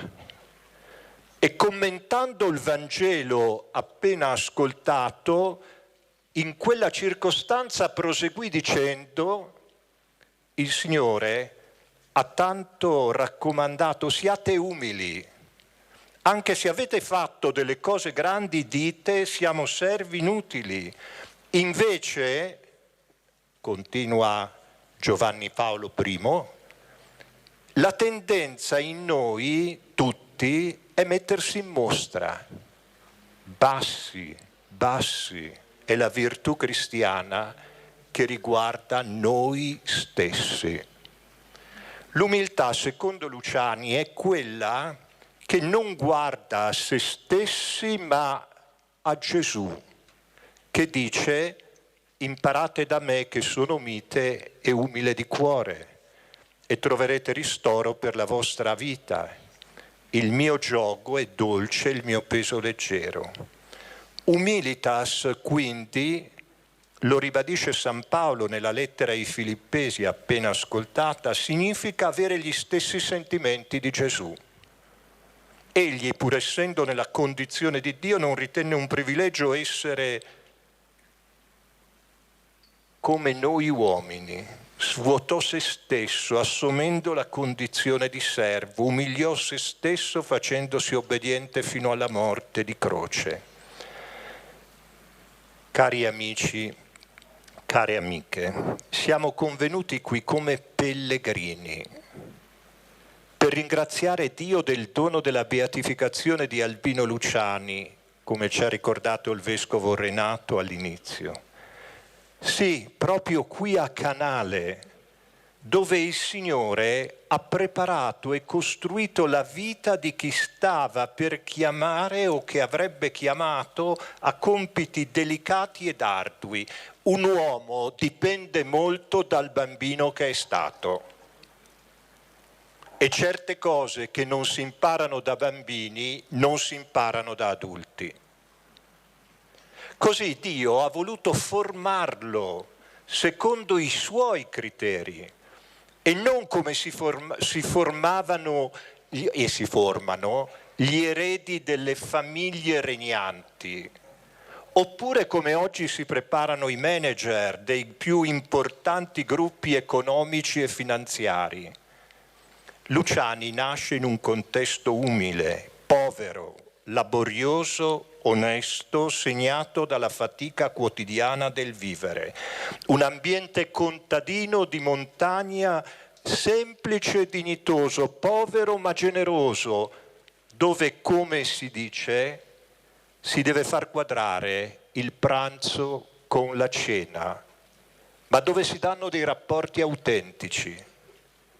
Significativa è la testimonianza di Carlos Gorlón, che in modo efficace, con poche parole, presenta l'humus in cui crebbe il piccolo Albino, il futuro Papa. La fede di Papa Luciani ha le sue radici nella madre, Bortola Tancon, nella cultura e nell'inconscio delle genti venete e alpine. L'inconscio collettivo dei veneti è istintivamente religioso, quello delle popolazioni alpine lo stesso. Così già in famiglia Albino apprende i valori fondamentali della vita dal papà, che aveva idee diverse da quelle della Chiesa. Impara come mantenere fede agli impegni presi. Dalla mamma la fede e il vivere cristiano. Giovanni e Bortola si erano incontrati a Venezia, lui era operaio a Murano, lei era cuoca presso il convitto della chiesa dei Santi Giovanni e Paolo. Bortola, oltre che grande lavoratrice, era una donna piena di vita e aveva sposato un uomo vedovo con 2 figlie sordomute. Il marito passerà gran parte della vita come migrante in cerca di lavoro nei vari paesi d'Europa e fino in Argentina. Gente di montagna, gente semplice, ma di grande dignità e di spessore umano. Lo dimostra la lettera che Luciani rileggeva spesso, anche a distanza di molti anni, già da vescovo, con cui il padre, allora in Francia, migrante, diede il suo consenso perché il figlio Albino entrasse in seminario e diventasse prete. Figliolo, mi è giunta la tua notizia improvvisa e inaspettata. Sento che vuoi farti prete, che vuoi andare in seminario. Noi siamo poveri, ma onorati. Se tu ti fai prete, tua madre sarà contenta.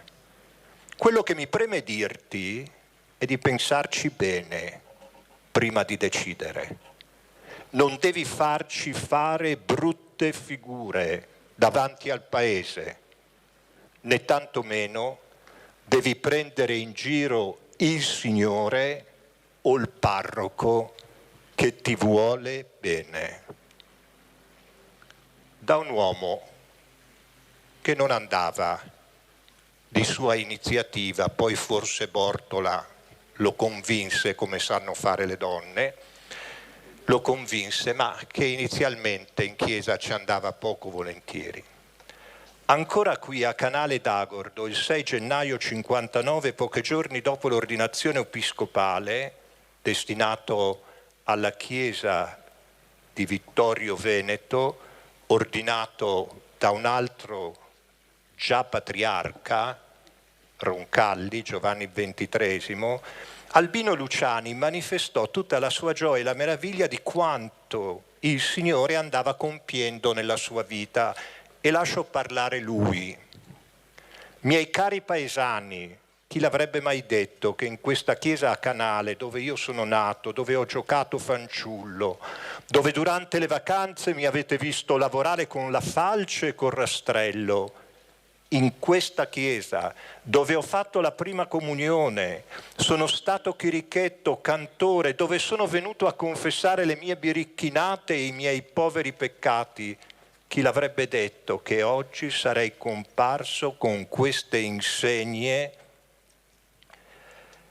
a pontificare e a predicare?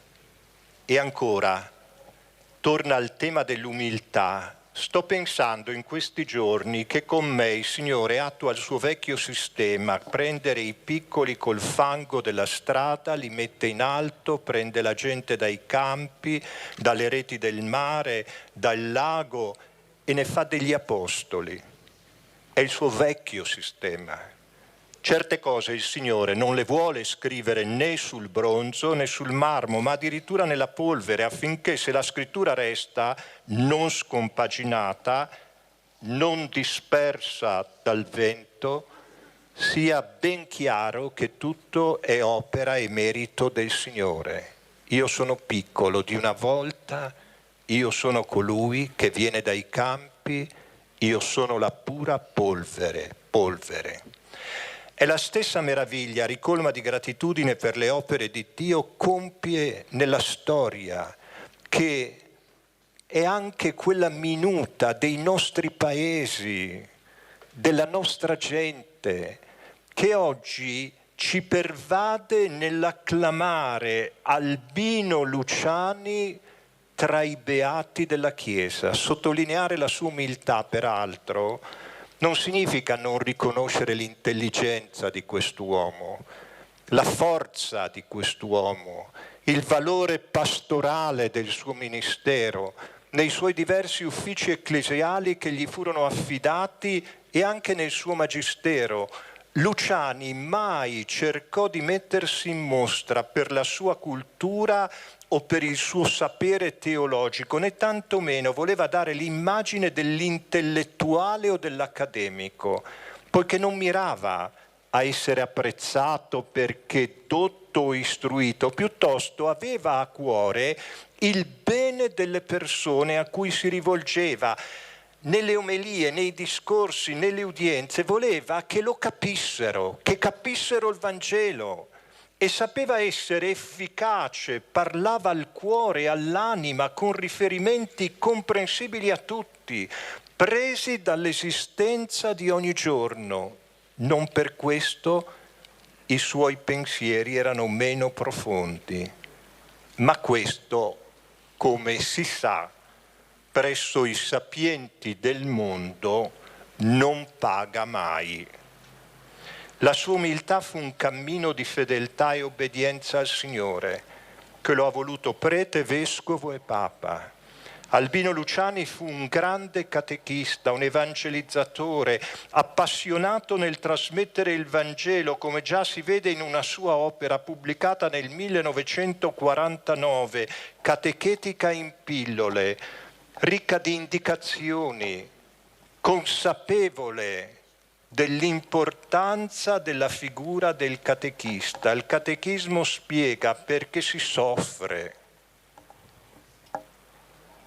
Il catechismo spiega come bisogna impiegare la ricchezza. Il catechismo spiega perché tutti devono lavorare. Ci mette avanti Cristo per modello e ci dice: fate come Lui. Vi vuol bene il Signore, vi perdona, viene a vivere in voi. Il catechismo ci grida continuamente: sii buono, paziente, puro, perdona, ama il Signore. Insomma, conclude, non esiste al mondo forza moralizzatrice più potente del catechismo. L'umiltà di Albino Luciani non aveva come criterio il politicamente corretto, che oggi come ieri, mi rivolgo soprattutto alle figure pubbliche, sia della Chiesa sia della società civile, impone l'autocensura. Certe cose non conviene dirle, certe cose non diciamole, sono scomode, sono temi sgraditi. E allora diventiamo afoni rispetto al Vangelo, finendo col proporre noi stessi e non Gesù, via, verità e vita. Solo la persona umile è libera. E la persona veramente libera è una persona umile. 3 stelle guidarono l'umiltà di Albino Luciani. 3 stelle guidarono questo grande figlio di Canale d'Agordo. 3 stelle che insieme alla parola humilitas sono state presenti nel suo stemma episcopale. Albino Luciani, e concludo, si esprimeva così: la fede, la speranza, la carità sono il centro di tutta la vita cristiana. Le ho scelte per me queste 3 stelle, le ho scelte anche per il mio futuro popolo, diceva al termine del discorso proprio qui a Canale d'Agordo, appena ordinato vescovo. Se mettiamo in pratica queste 3 cose siamo a posto. Se abbiamo la fede, se abbiamo la speranza, se abbiamo la carità, cercate anche voi di fare altrettanto. Siamo tutti poveri peccatori, cerchiamo allora di stare uniti al Signore, cerchiamo di essere buoni a costo di qualunque fatica, a costo di qualunque sacrificio. Il Signore ci ricompenserà. Tutto ciò era talmente vivo e radicato in Lui al punto che umiltà, fede, speranza e carità furono il tema ricorrente e ripetuto di quei 33 giorni. Furono la forza del suo brevissimo ma intenso magistero di vescovo di Roma e di vicario di Cristo.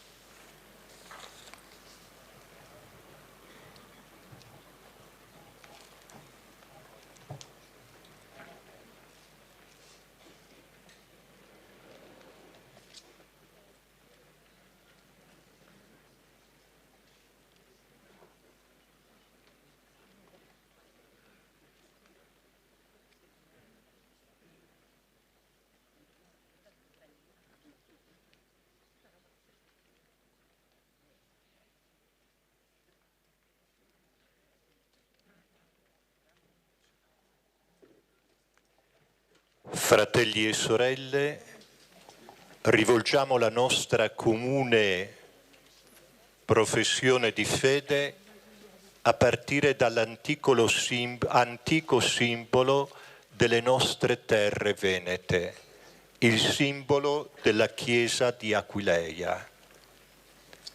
Credo in Dio Padre Onnipotente, l'invisibile e impattibile, e in Gesù Cristo, suo unico Figlio, nostro Signore, che è nato per opera dello Spirito Santo da Maria Vergine, fu crocifisso sotto Ponzio Pilato e sepolto. Discese negli inferi, il 3° giorno è risorto, è asceso al cielo, siede alla destra del Padre, di lì verrà a giudicare i vivi e i morti, e nello Spirito Santo, la Santa Chiesa, la remissione dei peccati, la risurrezione di questa carne, al di fuori di questa, che è comune a Roma, Alessandria e Aquileia, e che qui si professa anche a Gerusalemme, altra non ho avuto, non ho, e nel nome di Cristo non avrò.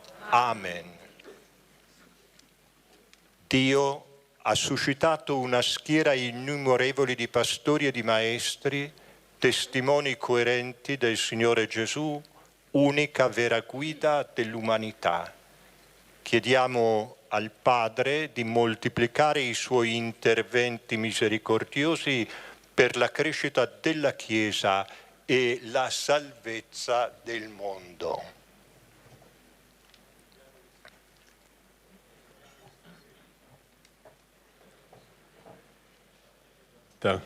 Aiutaci, Signore, nella via della vita.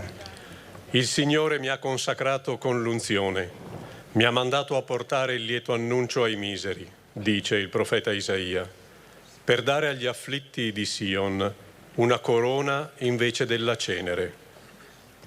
Perché i vescovi e Papa Francesco, collaborando in un clima di intima fraternità, siano testimoni autentici e gioiosi della semplicità evangelica, sull'esempio del beato Giovanni Paolo I, preghiamo.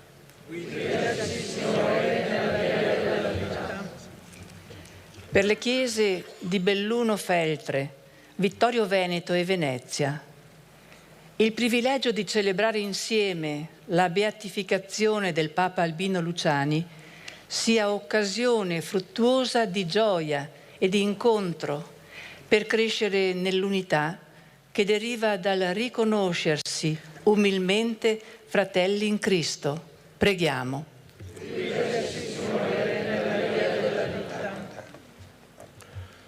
O Padre, che riveli la tua sapienza ai piccoli, infondi nei governanti delle nazioni uno spirito di carità e servizio, perché si sentano rappresentanti del bene comune, servi del popolo e partecipi delle sue necessità, servi della pace e del progresso nel mondo intero. Preghiamo. Guidaci, Signore, nella via della verità. Chi ha la speranza viaggia nel mondo in un clima di fiducia e di abbandono a Dio, affermava il beato Giovanni Paolo I. Ispirati dalle sue parole e dal suo carisma, i poveri e gli ultimi della terra possano sempre avere la forza di coltivare la speranza, certi che anche nei momenti più bui lo sguardo misericordioso di Dio non li abbandona. Preghiamo. Guidaci, Signore, nella via della vita.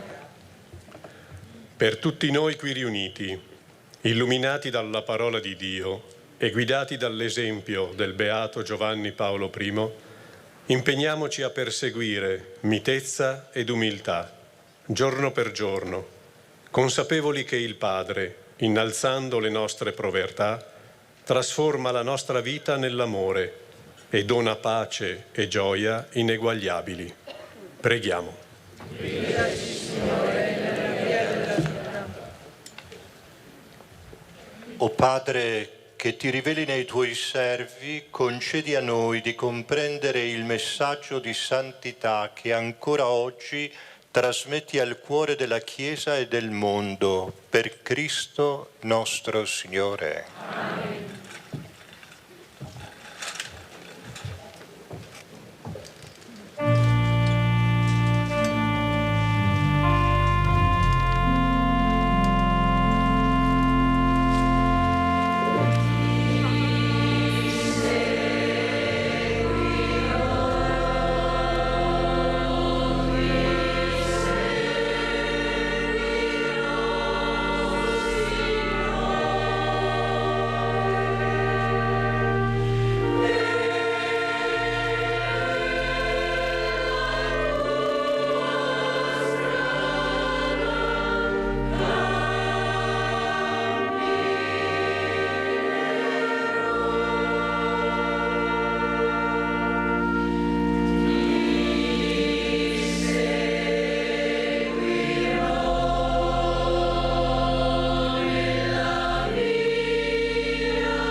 pregate, fratelli e sorelle, perché il sacrificio della Chiesa in questa sosta che la rinfranca nel suo cammino verso la patria del cielo sia gradito a Dio Padre Onnipotente. Il Signore riuscirà dalle tue mani questo sacrificio, la lode e gloria del suo nome, per il nostro e di tutta la sua santa Chiesa. Accogli, Signore, il pane e il vino che deponiamo davanti a te e accogli anche noi coi nostri difetti e le mancanze per farci diventare come tu ci desideri.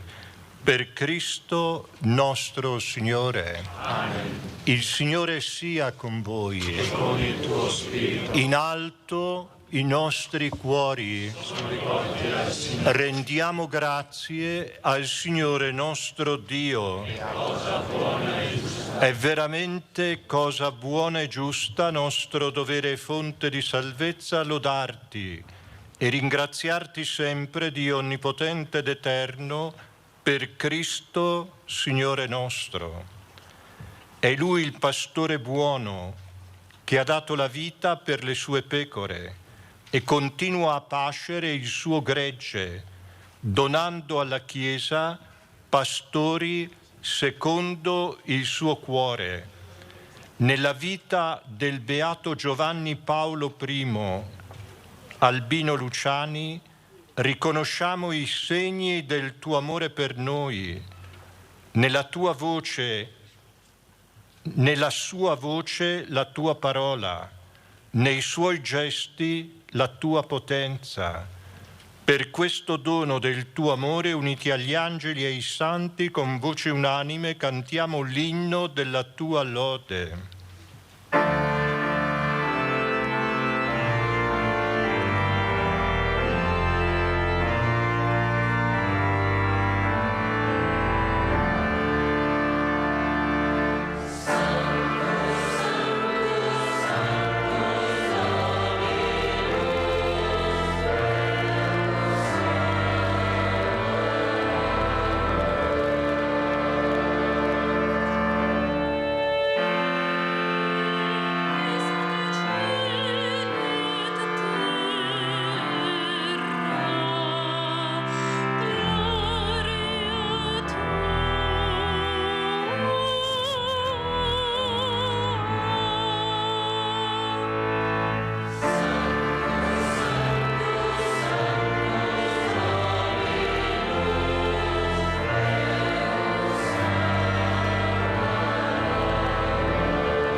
Veramente santo sei tu, o Padre, ed è giusto che ogni creatura ti lodi per mezzo del tuo Figlio, il Signore nostro Gesù Cristo, nella potenza dello Spirito Santo, fai vivere e santifichi l'universo e continui a radunare intorno a te un popolo che dall'Oriente all'Occidente offra al tuo nome il sacrificio perfetto. Ti preghiamo umilmente, santifica e consacra con il tuo Spirito i doni che ti abbiamo presentato, perché diventino il corpo e il sangue del tuo Figlio, il Signore nostro Gesù Cristo, che ci ha comandato di celebrare questi misteri. Egli, nella notte in cui veniva tradito, prese il pane, ti rese grazie, con la preghiera di benedizione lo spezzò, lo diede ai suoi discepoli e disse: prendete e mangiatene tutti, questo è il mio corpo offerto in sacrificio per voi.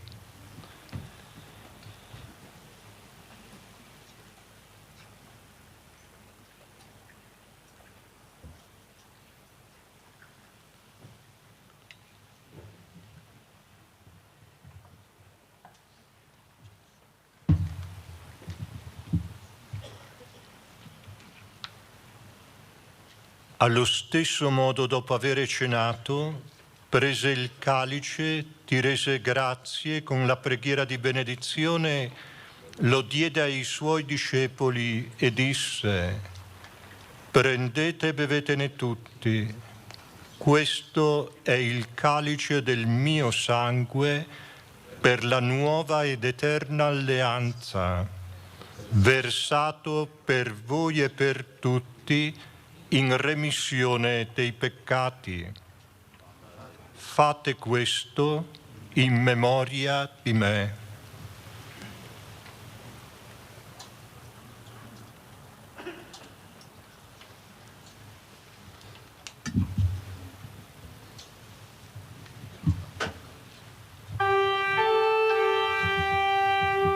Mistero della fede.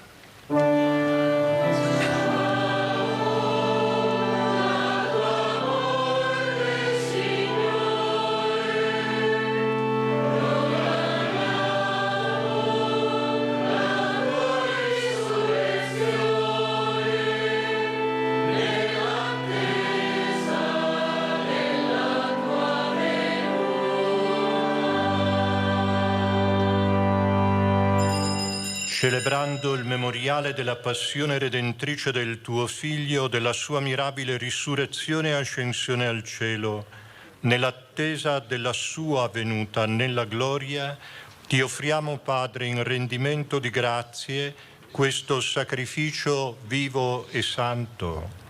Guarda con amore e riconosci nell'offerta della tua Chiesa la vittima immolata per la nostra redenzione.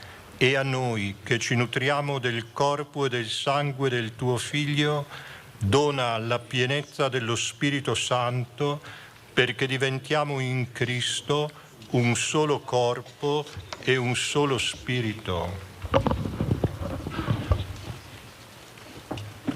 Lo Spirito Santo faccia di noi un'offerta perenne a te gradita, perché possiamo ottenere il regno promesso con i tuoi eletti, con la Beata Maria, Vergine e Madre di Dio, San Giuseppe suo sposo, San Giovanni Battista, i tuoi santi apostoli, i gloriosi martiri, il Beato Giovanni Paolo I e tutti i santi nostri intercessori presso di te.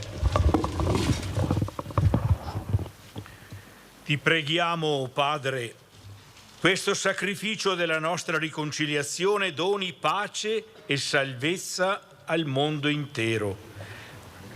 Conferma nella fede e nell'amore la tua Chiesa pellegrina sulla terra, il tuo servo e nostro Papa Francesco, il nostro Vescovo Renato, l'Ordine Episcopale, i presbiteri, i diaconi e il popolo che tu hai redento. Ascolta la preghiera di questa famiglia che hai convocato alla tua presenza nel giorno in cui Cristo ha vinto la morte e ci ha resi partecipi della sua vita immortale. Ricongiungi a te, Padre misericordioso, tutti i tuoi figli ovunque dispersi. Accogli nel tuo regno i nostri fratelli e sorelle defunti e tutti coloro che in pace con te hanno lasciato questo mondo. Concedi anche a noi di ritrovarci insieme, a godere per sempre della tua gloria in Cristo nostro Signore, per mezzo del quale tu, o Dio, doni al mondo ogni bene. Per Cristo, con Cristo ed in Cristo, a te Dio Padre Onnipotente, nell'unità dello Spirito Santo, ogni onore e gloria per tutti i secoli dei secoli.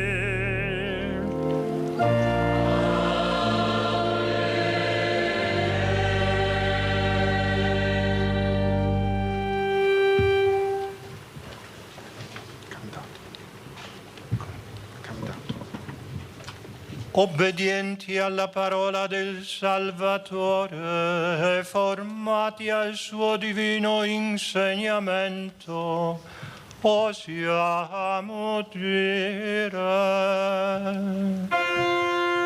Padre nostro, che sei nei cieli, sia santificato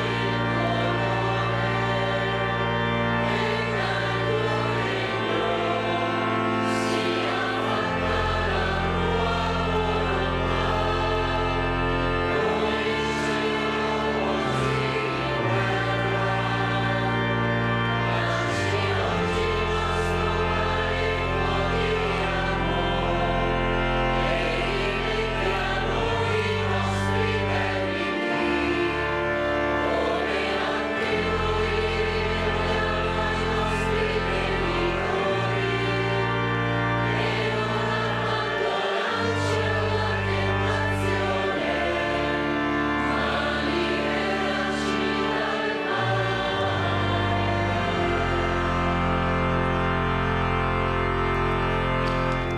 Liberaci, o Signore, da tutti i mali, concedi la pace ai nostri giorni e con l'aiuto della tua misericordia vivremo sempre liberi dal peccato, sicuri da ogni turbamento, nell'attesa che si compia la beata speranza e venga il nostro Salvatore Gesù Cristo. Signore Gesù Cristo, che hai detto ai tuoi apostoli: vi lascio la pace, vi do la mia pace, non guardare ai nostri peccati ma alla fede della tua Chiesa, e donale unità e pace secondo la tua volontà, tu che vivi e regni nei secoli dei secoli. Amen. La pace del Signore sia sempre con voi. E con il tuo spirito. Scambiatevi un segno di pace.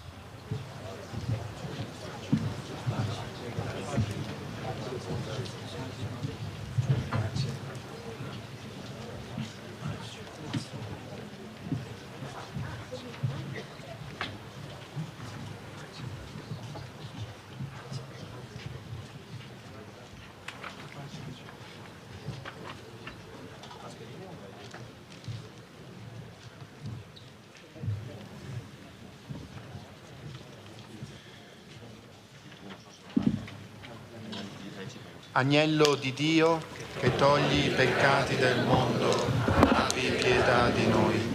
Agnello di Dio, che togli i peccati del mondo, abbi pietà di noi.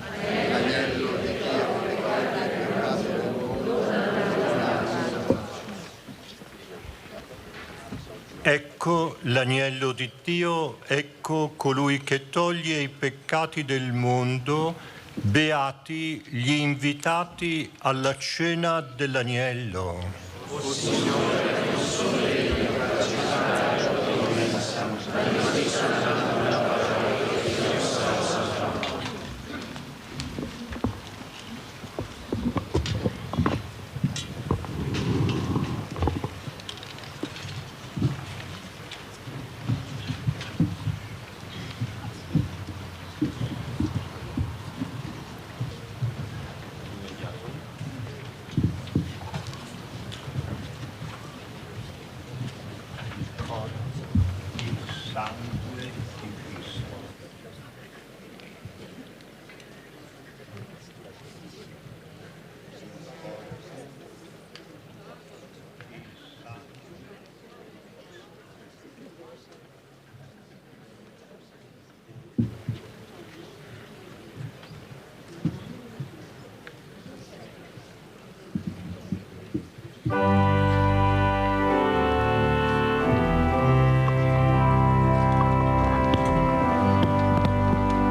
madre mi diceva: da piccolo sei stato molto ammalato, ho dovuto star su delle notti intere.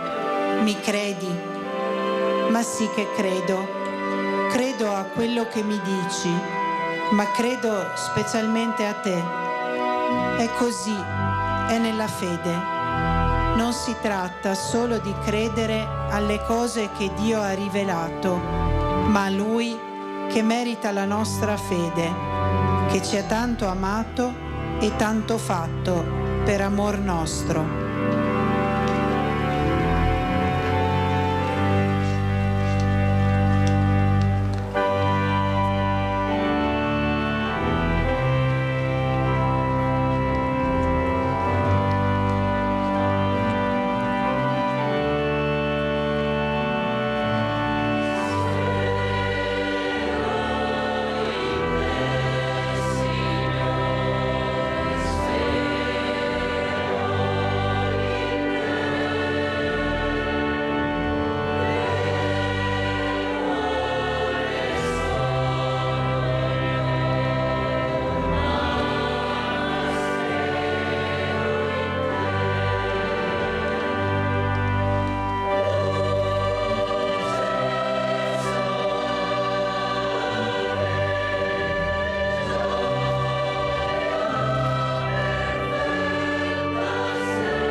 Necessaria la speranza, obbligatoria, non per questo antipatica. Anzi, chi ha la speranza viaggia nel mondo in un clima di fiducia e di abbandono a Dio. Ecco che cos'è per Agostino la speranza: fame di amore di Dio. Quaggiù, l'alleluia che cantiamo è l'alleluia dell'amore affamato. È Lui, il Signore, che accende in noi questa fiducia che ci porta avanti nella vita.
Amor di Dio, amor del prossimo.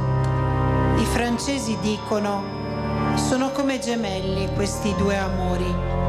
Dio ha voluto così. E d'altra parte, come faccio ad amare il prossimo, o meglio, certo prossimo, se prima non amo Dio? Certe persone mi hanno fatto del male, mi odiano, e io devo amarle lo stesso. Riesco solo se estendo su di esse l'amore grande che già ho verso Dio.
siate umili, anche se avete fatto delle grandi cose.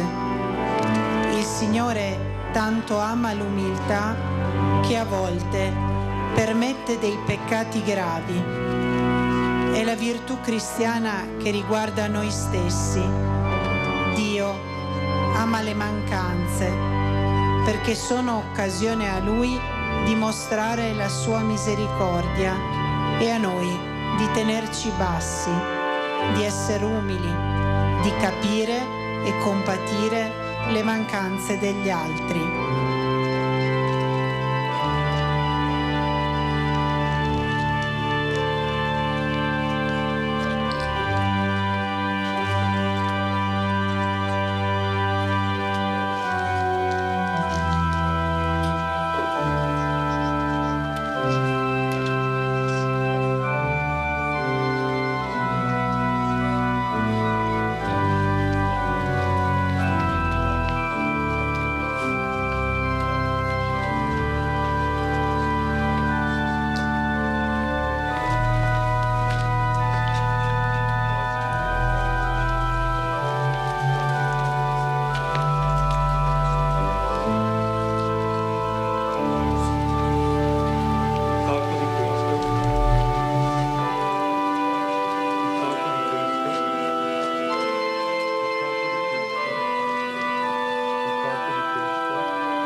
Preghiamo. Signore, che hai chiamato il Beato Giovanni Paolo I a presiedere la carità delle Chiese, dona anche a noi, che ti abbiamo incontrato nei tuoi misteri, di dare al mondo uno spettacolo di unità per Cristo nostro Signore.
preghiera di intercessione al Beato Giovanni Paolo I. Ci rivolgiamo a te, Beato Giovanni Paolo I, in semplicità di cuore e con fiducia. Come a Pietro sulle rive del lago, il Signore Gesù si è rivolto a te con la sua chiamata d'amore e ti ha coinvolto nella sua missione di salvezza. Tu hai corrisposto sulla via dell'umiltà, virtù a cui ti sei affidato e da cui ti sei lasciato formare, per poter donare con gioia la tua vita. Egli ti ha chiamato ad assumere il ministero apostolico di Pietro e così hai iniziato a custodire e accompagnare la Chiesa nella sua comunione universale. Il tuo sguardo sorridente ha raggiunto uomini e donne, bambini e anziani, che ovunque nel mondo hanno potuto accogliere il dono della tua genuina fede, della tua gioiosa speranza e della tua premurosa carità, testimoniate con limpidezza e profondità nel tuo insegnamento. Ti chiediamo di aiutarci a perseverare sulle strade del Vangelo, per diventare come discepoli e discepole del Signore, sale della terra e luce del mondo. Accompagna il cammino sinodale della Chiesa e aiuta l'umanità a superare divisioni, ingiustizie e guerre, per realizzare il sogno di essere fratelli e sorelle sulle strade della storia, riconciliati con questa terra piena delle creature di Dio.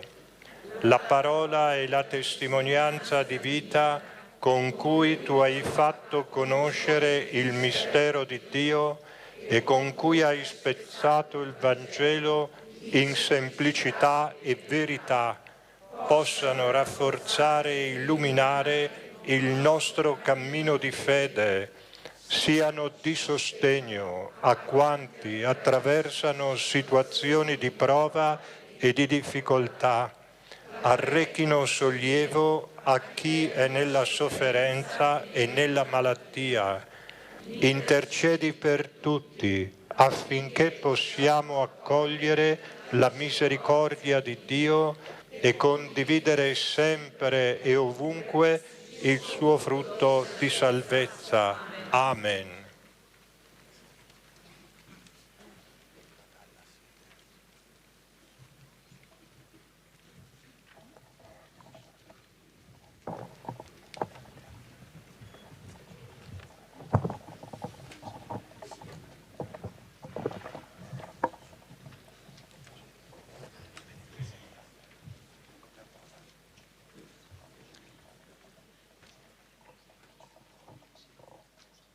Il Signore sia con voi. E con il tuo spirito. Dio nostro Padre, che ci ha riuniti per celebrare oggi il Beato Giovanni Paolo I, vi benedica, vi protegga e vi confermi nella sua pace. Cristo Signore, che ha manifestato nel Beato Giovanni Paolo I la forza rinnovatrice della Pasqua, vi renda autentici testimoni del suo Vangelo. Amen. Lo Spirito Santo, che nel Beato Giovanni Paolo I ci ha offerto un segno di solidarietà fraterna, vi renda capaci di attuare una vera comunione di fede e di amore nella sua Chiesa. Amen. E la benedizione di Dio Onnipotente, Padre e Figlio e Spirito Santo, discenda su di voi e con voi rimanga sempre. La gioia del Signore è la nostra forza. Andate in pace.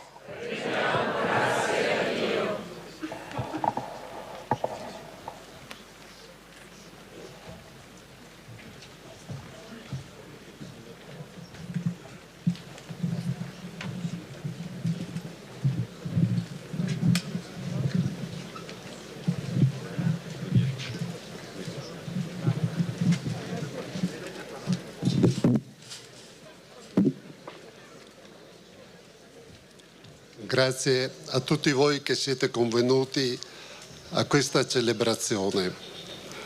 Ringrazio prima di tutto il Patriarca che ha voluto onorarci, tutti i vescovi, tutti i parroci e tutti i fedeli che sono qua presenti.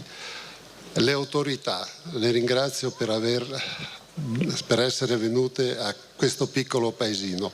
I politici non posso nominarli, siamo in campagna elettorale. Però ringrazio tutti coloro che sono venuti qua. Ringrazio i miei colleghi sindaci, tutti i fedeli e poi tutte le delegazioni che sono venute a onorarci per questa festa, grande festa. Per non parlare a braccio, che dopo magari la mia lingua chissà dove va a finire. Mi sono preparato qualcosa.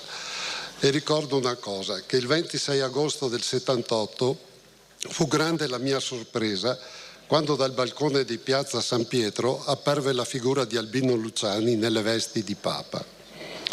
Non era tra i nomi che circolavano sulla stampa tra i vari papabili.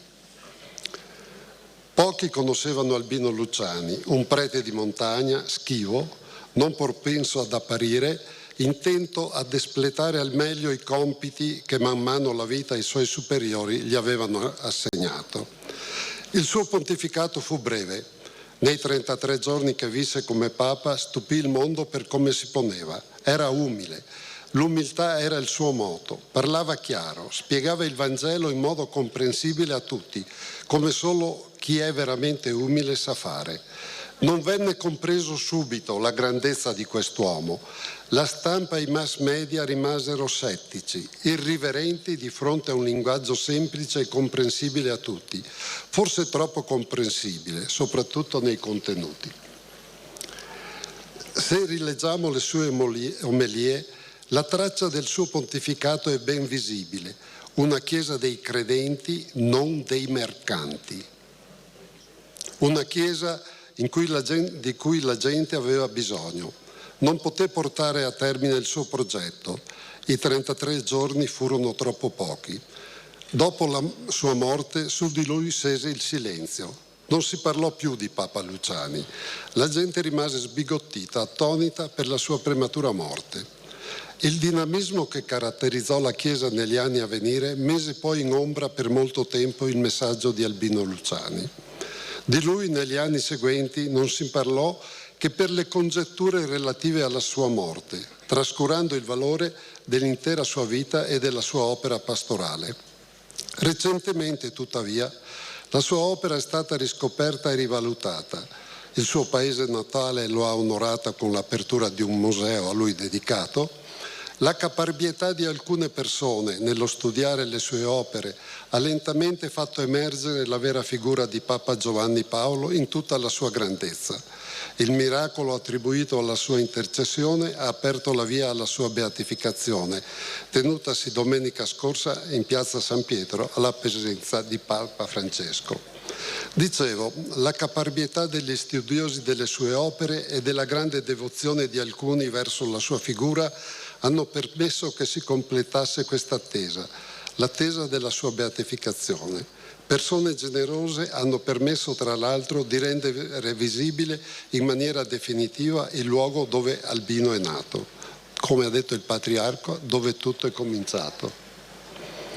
Ora la sua casa natale è meta di visitatori e di fedeli. Il paese di Canale si sta attrezzando per poter accogliere al meglio i fedeli che da tutte le parti della provincia e delle regioni attigue convengono a Canale. Ci tengo a sottolineare che c'è una grande felicità nel sapere di avere un concittadino beato. Non c'è supponenza, ma il giusto orgoglio di che è nato in un paese dove l'umiltà è innata nei suoi abitanti e che è stata la stella polare della vita del suo più illustre concittadino. L'umiltà che deriva da un modo semplice, umano e concreto di vivere la vita comunitaria. Pertanto auspico che l'esempio dato dal nostro concittadino, il beato Papa Giovanni Paolo I, possa diventare un modello di umanità e di concordia tra i popoli che vada al di là dell'essere stata la massima autorità della cristianità cattolica.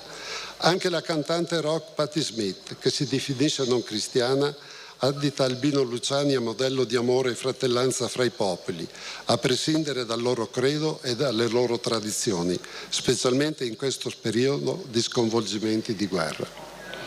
Egli ricordava nel suo Angelus del 10 settembre 78: di pace hanno fame e sete tutti gli uomini, specialmente i poveri, che nei turbamenti e nelle guerre pagano di più e soffrono di più. Auspico quindi che la sua figura faccia riflettere il mondo intero sul bisogno di pace e di armonia che si fa sempre più stringente. Vorrei dare il mio più caloroso benvenuto quindi a tutte le autorità religiose, civili e militari, ai rappresentanti delle varie istituzioni e delle ditte che hanno collaborato per questa iniziativa, a tutti i cittadini di Canale d'Agordo, della Valle del Biois, dell'Agordino, della provincia di Belluno, nonché a tutti i pellegrini e i fedeli della regione ecclesiastica del Triveneto e di tutte le parti d'Italia e dall'estero qui convenuti.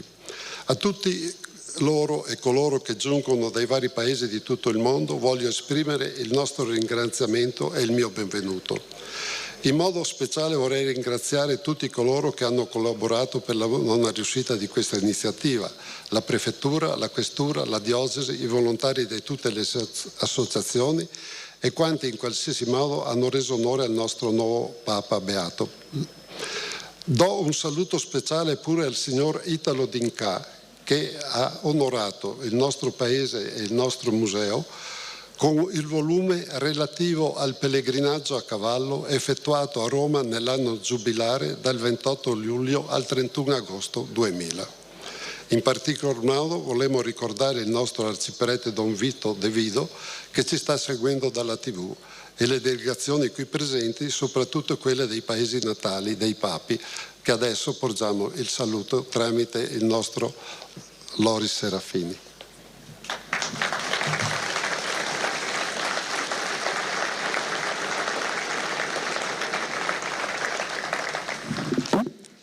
I want to give our warmest welcome to the religious, civil and military authorities, to the representatives of the various institutions and companies that have collaborated for this initiative, to all the citizens of Canale d'Agordo, Valle del Biois, Agordino, province of Belluno, as well as to all pilgrims and faithful from the ecclesiastical region of Triveneto and from all parts of Italy and from abroad gathered here, and to living and to the seated benefactors, to all of them and to those who come from various countries around the world, we want to express our thanks and our welcome. In a special way, I would like to thank all those who have collaborated for the success of this initiative: the prefecture, the diocese, the police, the volunteers of all the associations, and those who in any way have honored our new blessed Pope John Paul I. Especially, I would like to remember our parish priest Vito De Vido, who follows us on TV, and the delegation present here, especially the ones of the birthplaces of the popes. Ich möchte die religiösen, zivilen und militärischen Autoritäten, die Vertreter der verschiedenen Institutionen und Unternehmen, die an dieser Initiative gearbeitet haben, alle Bürger von Canale d'Agordo, Valle del Biois, Agordino, Provinz Belluno. Herzlich willkommen. Sowie allen Pilgern und Gläubigen aus der Kirchenregion Triveneto und aus allen Teilen Italiens und dem Ausland, die sich hier versammelt haben, sowie alle lebenden und verstorbenen Wohltätern. Ihnen allen und denen, die aus verschiedenen Ländern der Welt kommen, möchte ich unseren Dank und unser Willkommen aussprechen. Ganz besonders möchte ich allen danken, die zum Erfolg dieser Initiative beigetragen haben, der Präfektur, der Diözese, dem Polizeipräsidium, den Freiwilligen aller Verbände und denen, die unseren neuen seligen Papst Johannes Paul I. in irgendeiner Weise geehrt haben. Besonders möchte ich an Pater Vito De Vido, unseren Pfarrer, der uns in Fernsehen folgt, und an die hier anwesenden Delegationen erinnern, vor allem an diejenigen, die von den Geburtshürden der letzten Päpste kommen. Sono presenti le delegazioni di Riese Pio X con il sindaco Matteo Guidolin, il parroco Giorgio Piva, il segretario della Fondazione Giuseppe Sarto, Davide Nordio, di Sotto il Monte Giovanni XXIII con il sindaco Denny Chiappa, il parroco Claudio Dolcini, il direttore della Fondazione Ezio Bolis, di Concesio Paolo VI con il sindaco Agostino Damiolini, il parroco Fabio Peli, il professor Angelo Maffeis manda i suoi saluti non avendo potuto essere presente ed è il presidente dell'Istituto Paolo VI.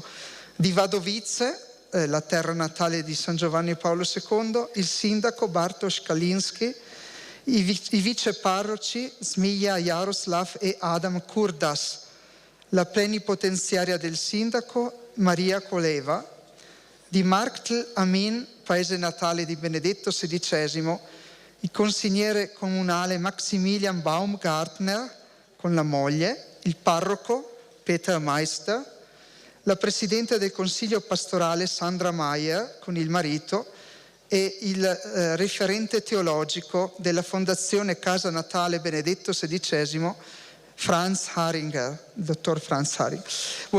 Da Buenos Aires, la città natale di Papa Francesco, abbiamo la gioia di avere tra noi il reverendo padre José da Busti, parroco della parrocchia di Nostra Signora di Rabida, arcidiocesi di Buenos Aires, in rappresentanza di Candela Ghiarda e della mamma Roxana Sosa. E da Massaranduba in Brasile la signora Iria Tancon, che rappresenta tutti gli emigranti della nostra valle in Brasile.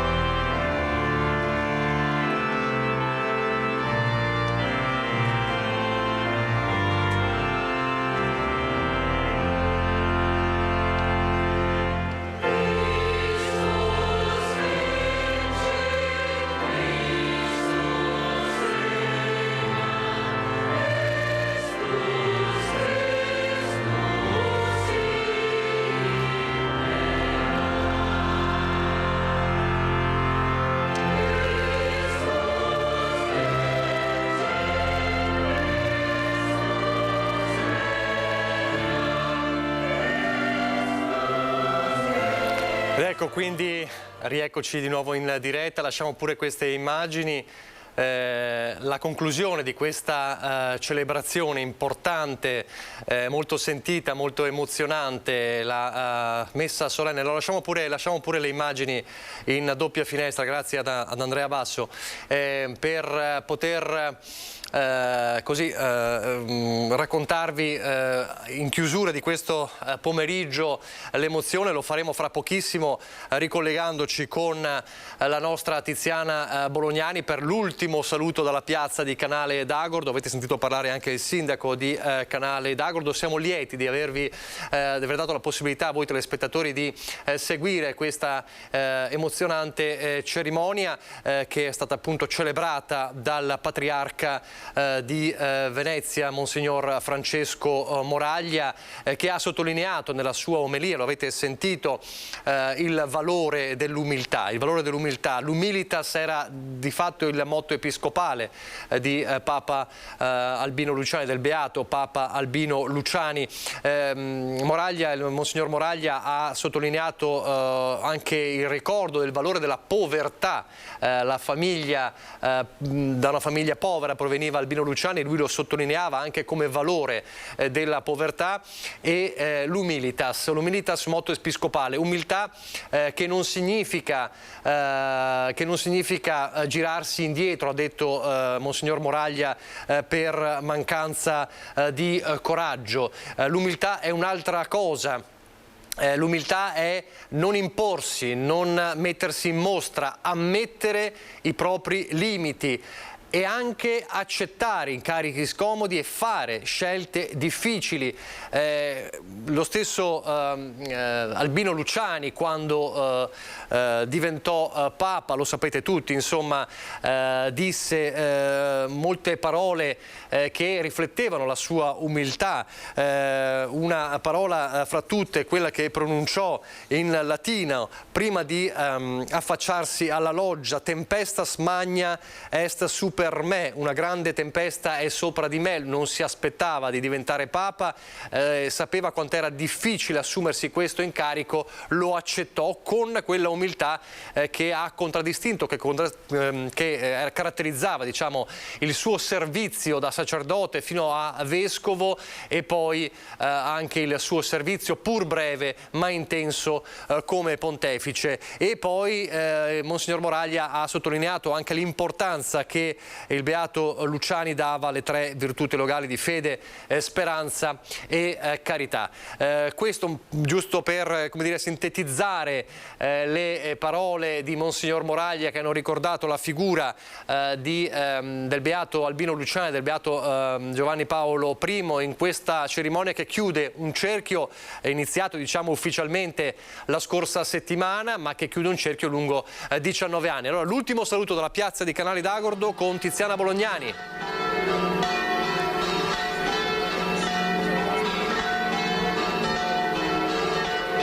Sì, Nicola, allora la celebrazione è durata 2 ore, così come era fissato nei tempi dell'organizzazione di questo evento.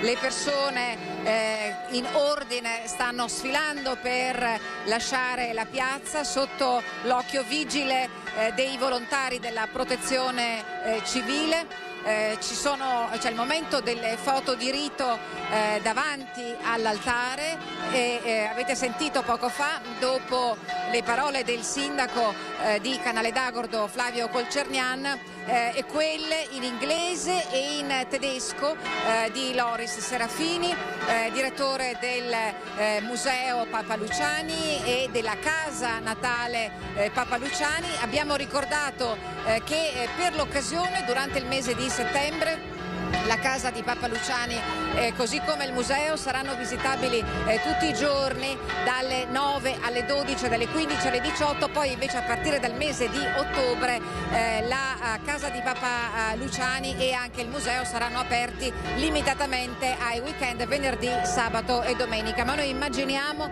che, come peraltro è accaduto ben prima della beatificazione, Canale d'Agordo continuerà a restare la meta privilegiata e preferita dei fedeli, dei pellegrini. Anche oggi pellegrini che hanno raggiunto questo piccolo paese fra le Dolomiti a Gordina in Valle del Biois con i pullman organizzati arrivati da tutte le località del Veneto, con le campane a festa che stanno risuonando dal campanile della chiesa parrocchiale di Canale d'Agordo. Suono a festa di ringraziamento, lo abbiamo detto, 3 diocesi, un solo grazie. Ringraziamo, io e Nicoletta vi ringraziamo per essere stati con noi, per averci seguito qui da Canale d'Agordo, e vi restituiamo la linea allo studio. Grazie a Tiziana Bolognali e Nicoletta Rizzetto, insomma voci e immagini di questo importante evento sia domenica scorsa che in questo pomeriggio. È davvero tutto, allora grazie per essere stati con noi. Vi ricordo alle 19:30 il telegiornale di Treviso, nel quale parleremo anche ovviamente di questo pomeriggio, di questa celebrazione, ma lo ricordava anche la stessa Tiziana, tante voci della piazza di Canale d'Agordo le potrete sentire anche domani nel corso del nostro telegiornale di Treviso, nella parte diciamo di Belluno. Grazie davvero per essere stati con noi e buon proseguimento.